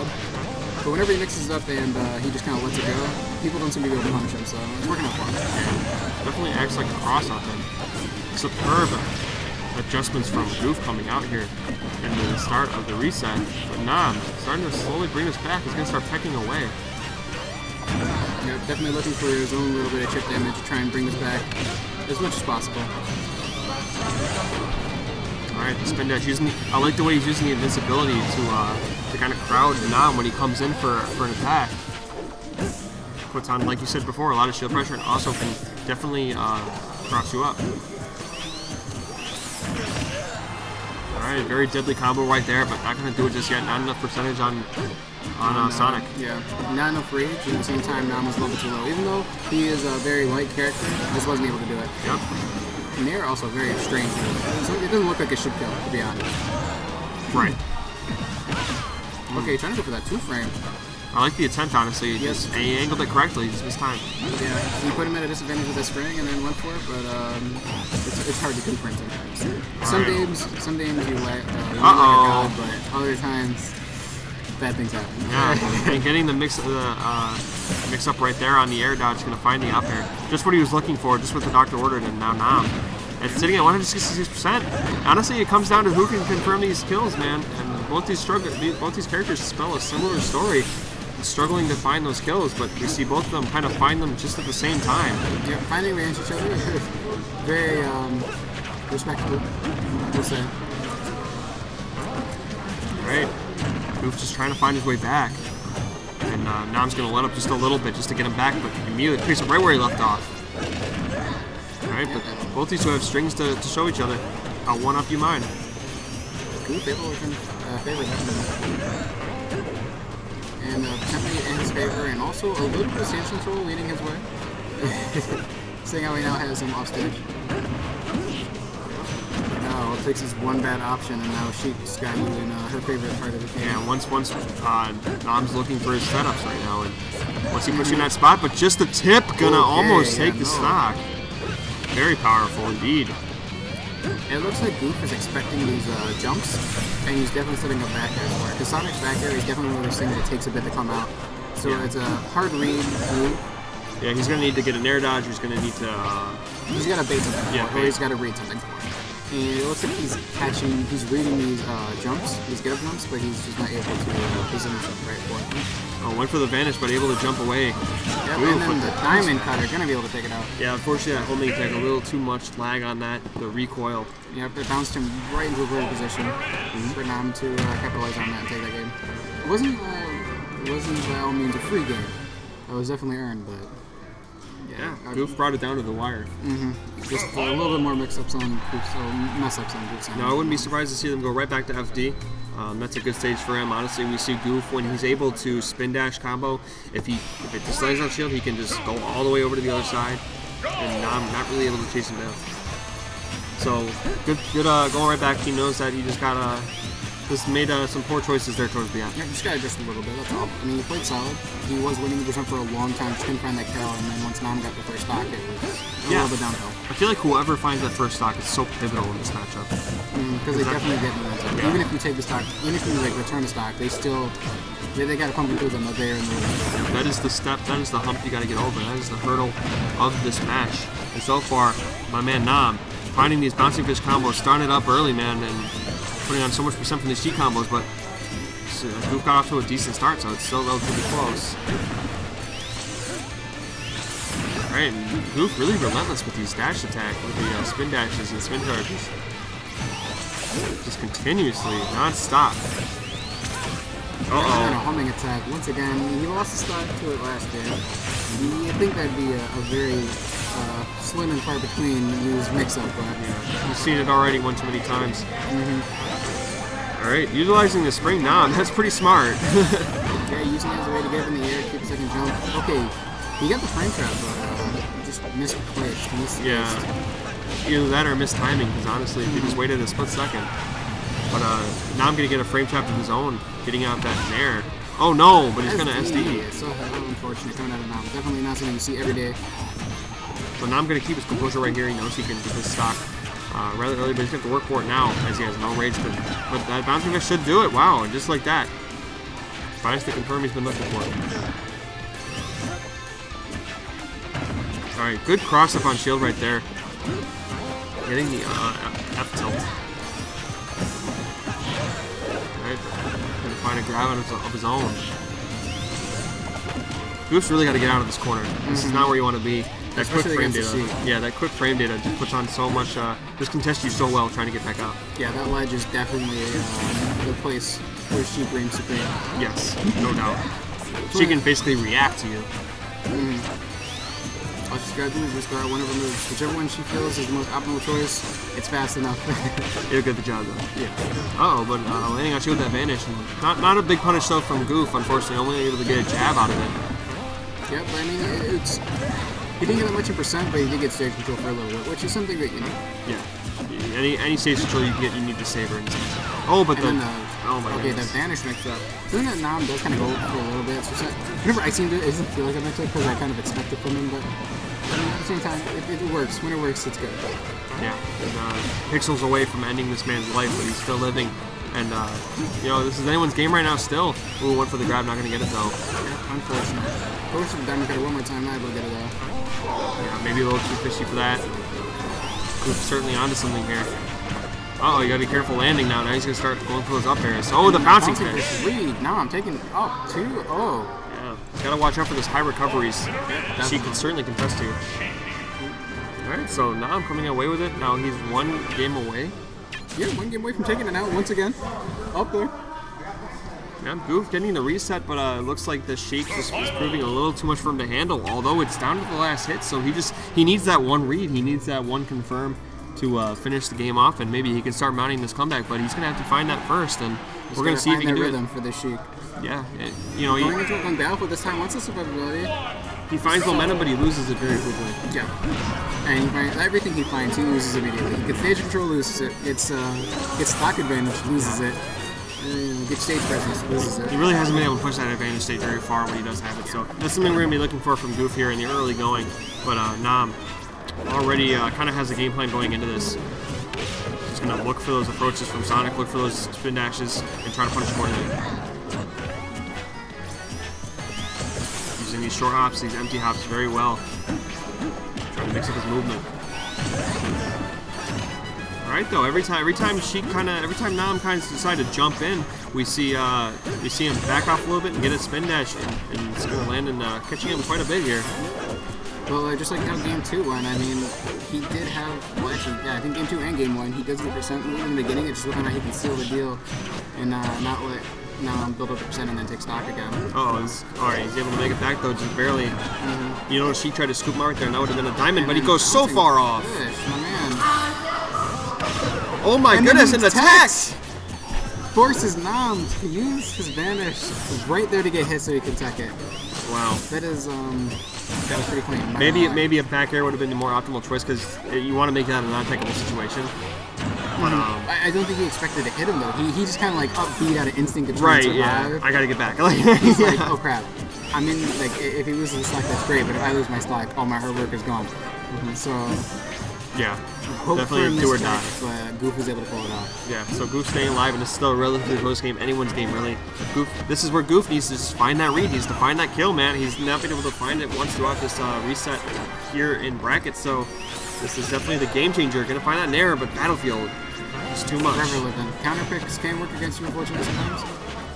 But in this sense, it did kind of work in his favor. Getting get into Battlefield, being able to attack both the Diamond Cutter and getting killed in response for it. I mean, I respect the option because it does tip through those platforms, but unfortunately, Goof was right there ready for it.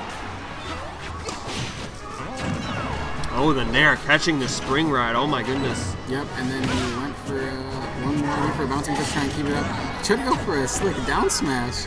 That's something you don't really see too often, and as you can see why, he got punished for it. Yeah, I'm not sure what Nam's really thinking there, but that up air is going to seal it regardless, so Nam only taking 10%, still in a very good spot, not letting this get out of hand, and that's huge. Yep, didn't give him too much extra time. So Goof making baby steps, but he still has a long way to go if he wants to bring this back and bring this set back, so he's going to have to start here with game 1. He's potentially on his last stock here, but if he can beat this, just take it one game at a time, he can never bring it back. Certainly. Well, no worries. Well, at the same time, Nam is looking for a way to just seal this deal right now. I like how he's not letting it get too much love. He's just like, alright, if I take the stock, I win. If not, I have this stage. Yeah, I'm going to keep the same game plan. It's been working all throughout this set here, so nothing to worry about. He's still in a good spot. Yeah. Oh, wow, that was slick. Scooping him on the platform and just following him, man. Oh, my goodness. Goof able to get that grab though. Knowing a lot about Sheik playing against Ops on his brother, so. But yeah. might not be pre-prepared for the kind of pick that Nam brings to the table. It's just like the simple things, the small things. If he notices something he can punish, he'll punish it, which is very smart on. Yeah. He does not doesn't miss very much. And then the back air. Uh-oh. Taking stage control, and now putting now in a pretty situation. He's usually the ledge guard, not the ledge guard either. He's like, hold on now. I like the, got the air dodge and almost waited it out, but I'm really starting to like the patience and the pressure that Ggsw is exerting off stage, following Sheik. Good stuff, but now he's got him on stage and pretty still not relenting. And then that back air, Ggsw able to make sure that this is no 3-0. And sets him up for a potential wrist break. Sounds like he's in his next 2 games. Yeah, if he can take the next game, man, I think now might break a sweat, but honestly, he displayed superb adaptation right there, and really just he turned on the aggro jets and just did not give Nam any time to breathe, and really just played that chase down game. And when he did that, it just didn't seem like Nam had an answer for him. Yep, so we'll see what he doing for game 3 here. I'm sorry, no, game 4 here. Yeah, game 4, man. We're in game 4, not a 3-0. So Ggsw not going down without a fight. He got the reset. So right now he's actually taken. They're even right now, I believe. Yep, and seeing how this is his Sheik, he was probably taking a game out of Nam Sheik. Yeah. So he's turned up before. He's beaten Sheik before. It's Nam Sheik. So this is another game to add to the belt. Yeah, he's been here before, so he certainly knows he can do this. And we're going back to Dreamland, the only set we've seen Dreamland in. Oh no, please, Nam, no, not like this, please, please. Unfortunate. No. I mean, I'm not gonna put this past Ggsw, because Ggsw has done that before, and then made a slick comeback. It was almost getting it. We were saying when he was playing against Waddle, actually, he SD'd on Dreamland 2. And it was pretty early, was able to bring it back and actually take the game from him. And it was a last game situation, so... Oh, let's see what he's got here. Yeah, we're going to see if he can potentially bring out that inner comeback kid again. He's going to have to put on an extraordinary display here put on a clinic, I would like to say, but we'll see what he can do. And honestly, Nam's doing what he wants to do right now is just keep the percentages even. If anything, he's not worried about taking too much percent right now. He'll definitely take trades, definitely keep it even. Just get him up to kill percent.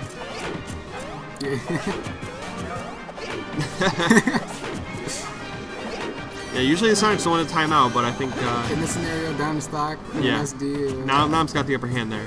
Yeah. All right. I mean, you might as well just put all the marbles on the table here and just try to get offensive here, because honestly, I mean, no one wants to see the timeout. No one does. It's a sad thing, especially seeing how if it does time out, it's even worse for him, because he's probably just waiting for Nam to get impatient and commit to something. But if Nam waits till like a minute left, even if you take the stock, you're probably at like, right now 83%.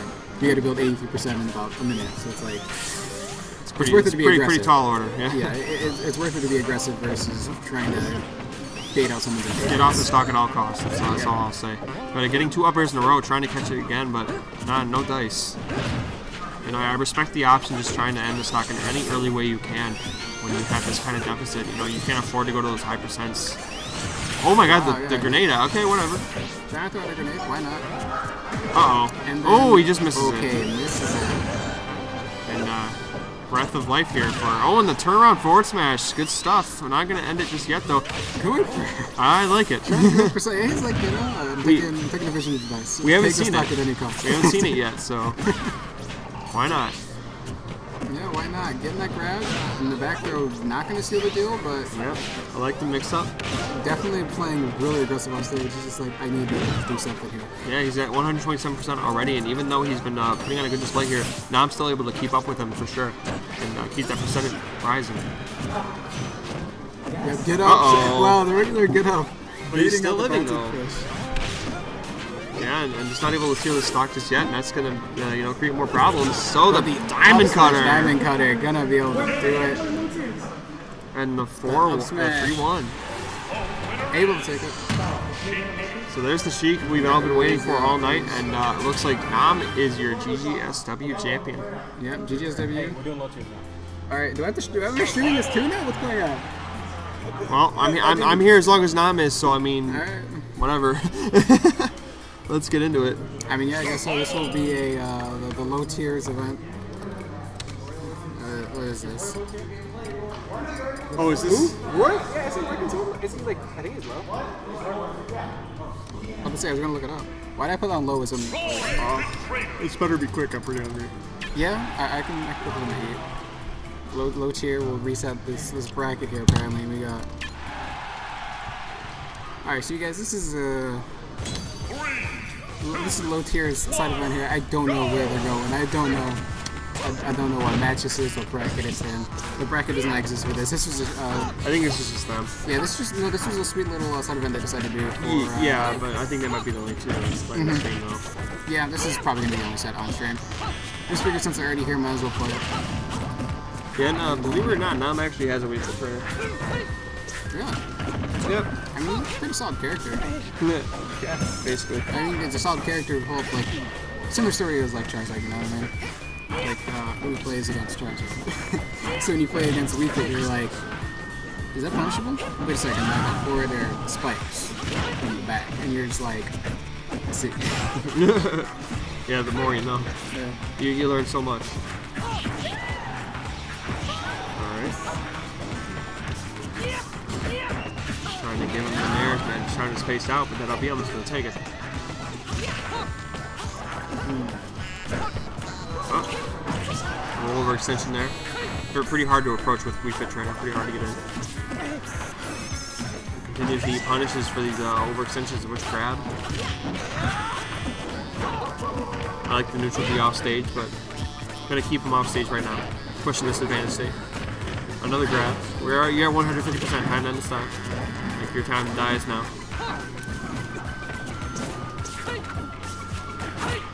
How's he gonna end the stock right now? Fair maybe? Yeah.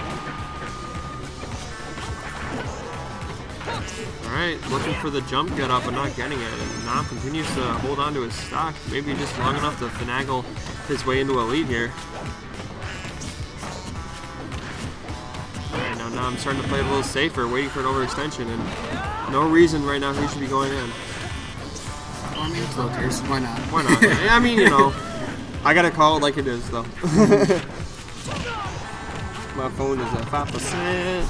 iPhone? My phone. Oh, it's because it's iPhone. Yeah, my phone, iPhone. I was gonna say, I mean, Frenchie was generous enough to lend me some beastly charger. I actually have my charger with me. I just forgot to. I know. It's too late now. Why even bother? I mean, does he have a car charger at least? Yes. Alright, there we go. Yeah. Nah, I'm seeing the deal right there. Take that stock. And saluting the sun? Salute the sun. What a great move. What a great move. I like that, man. Just leave it at that. Say nothing else the rest of the game. Alright, I'm out. I'll see you guys later. What a fantastic move that is. I'll see you guys next week. This is always fun to watch Wii Fit, man. Such a great obscure character. Kind of like a Duck Hunt, but less annoying. In the sense, like, because if you don't play a Wii Fit, you don't know you don't know how to do things, but you're not getting like walled out by like an Right. incomprehensible amount of projectiles. You'll just, find like, your way into a few hits, you know. Yeah, versus like a Duck Hunt. A Duck Hunt's really good. Like you're playing against Ozone, you know what you're doing. Oh, it's just disgusting. Back air though. All right, now Wow. here. I don't even know if I'm editing score here. I'll do it. Why not? Okay. Yeah, I'm done after this. Yeah, I'm feeling the same way. This is like a go home, eat some leftovers night. Get some, what you call it? What the hell? What's in my house right now? You know, we had corned beef, but now all we have is the potatoes. A family savage. Why do you leave the potatoes, man? They're That's cooked the separately. side dish. I know. What'd you say, Waddle? Taking a picture really fast. Taking a picture really fast? Okay. So I guess while they're taking a picture, you guys can watch a video of them taking a picture. Never mind, they're taking it off. I am so mad. They're not even taking it like in screen. Whatever. Either way, that's besides the point. Look at the Falco coming on. I like the purple skin. Yeah. Yeah, pull out the swag man. I really do like his like unofficial taunt, which is the dab whenever you down. You do the down. What is it? Spot dodge. That's what it is. Oh, I said my down. Yeah, the spot dodge. You just kind of dabs in it real quick. It's like, all right, I see you. All right, going into this time of city now. precisely. Especially if you take stock and you see him do this all the time, you're like, why are you And he's got those like feather hands, man. So it looks even cooler, like little blades. He's just like, alright, hold on now, calm down. Especially seeing if a Falco gets you here. He's not a bad character, but he earns his goals. So Cam Newton off to a fast start here as he works on the Fit Trainer, getting the back airs and man finding these combos. Just enough, just barely catches him with the down tilt, able to land into a fair. I'm trying to think, who is the best one fit? Do you know? John Numbers. John Numbers is? Tri-State. Yeah. Isn't he, I'm trying to remember, was he the one who used during customs a lot? He was really potent. I don't know. Because I know there was a 1v fit, I can't remember their name, but they were like super potent when it came to the customs. You can't use customs. No, back when customs were available. Oh, really? Yeah, the early tournament scene. Oh, geez, yeah. That's no good. Yeah, I'm not quite sure who it would have been. Oh, the back air, that is beefy. And Nam, or I should say Goof. Looking pretty comfortable right now. Yeah. Like I said, you know, Falco, I mean, I'd argue that he's like a low mid-tier, but not a low tier, in my personal opinion. Yeah. Same thing, same thing with Rory, but like... Oh my god, dang. no way! Oh my goodness, please. Oh! Oh! Casual conversation leads to devastation. I mean, that is legit a volleyball spike. Oh yeah, definitely. He just took he just made it as literal as possible. My goodness. She's just a trainer. Like, this is training. Anyways, now I'm with new life here. Brenda really wants to end this. I mean, he really wants this now. You really, I mean, after you get that spike, yeah, you gotta take it now. If you don't take it, you can't save the video. Yeah. What are you gonna do? Watch it just for that? Yeah, I lost, but I got something cool. Here you guys, share the spike. Whoa, that was awesome. Did you take the set? No. No, I'm gonna stop it now. He bodied me. He needs. You know, I want to see the sun. I want him to salute the sun and end it. Man, salute the sun is a great move. Hey! The back air. Oh, the back air is a good move too. Oh, back air, too strong. Unfortunate. I was supposed to win. You're supposed to take it How am I all. supposed to put this in my montage? You gotta salute the sun. Survival. Salute it more. That's a great move. That's a great move. Oh, we're having a great time here, guys. The low tiers, I don't even know where it is in bracket. There is no bracket for this. It's just Nam and Goof. I'm a good playing low tiers. Why not? Arguable low tiers. Is Samus really a low tier though? I don't know. High low tier, my opinion. Yeah, like the gatekeeper maybe. Yeah, the gatekeeper of low tiers. That's something you want. I think the things Samus is able to do, I really don't think. I think she's a low mid tier. Same situation as Falco. Either way, then I guess it kind of works. I think Falco's a little more limited than Samus is, to be honest with you. Just a little bit. You know? Well, I mean, that can also come from the idea, like, you look at him, you're just like, how far the mighty have fallen. Because you can melee him. Their spike coming out pretty aggressive and nasty coming out. Yeah, and Not as slick as the volleyball spike, but we'll look at it too. yeah, a spike nonetheless. Now this one he really needs to take home. I think he really wants to end it after that. I mean, yeah, like you're right though. I mean, a lot of like Duck and one of the great Samus players. Oh, both of these characters are actually like how far the mighty have fallen. I just realized that both of them, Falco a little more so. But, Oh my god, again. Nah. Seeing it through and through, and Nam is your low tier champion. I don't even know if he's really your champion. He's the low tier champion for us. That's all I give us. Yeah, we're done here, guys. We're out. We hope you enjoyed the stream. Have a great night. All right. I'm gonna turn off the stream. We'll see you guys later. Hope you guys enjoyed. Drop a follow if you did. But yep, see you guys next week.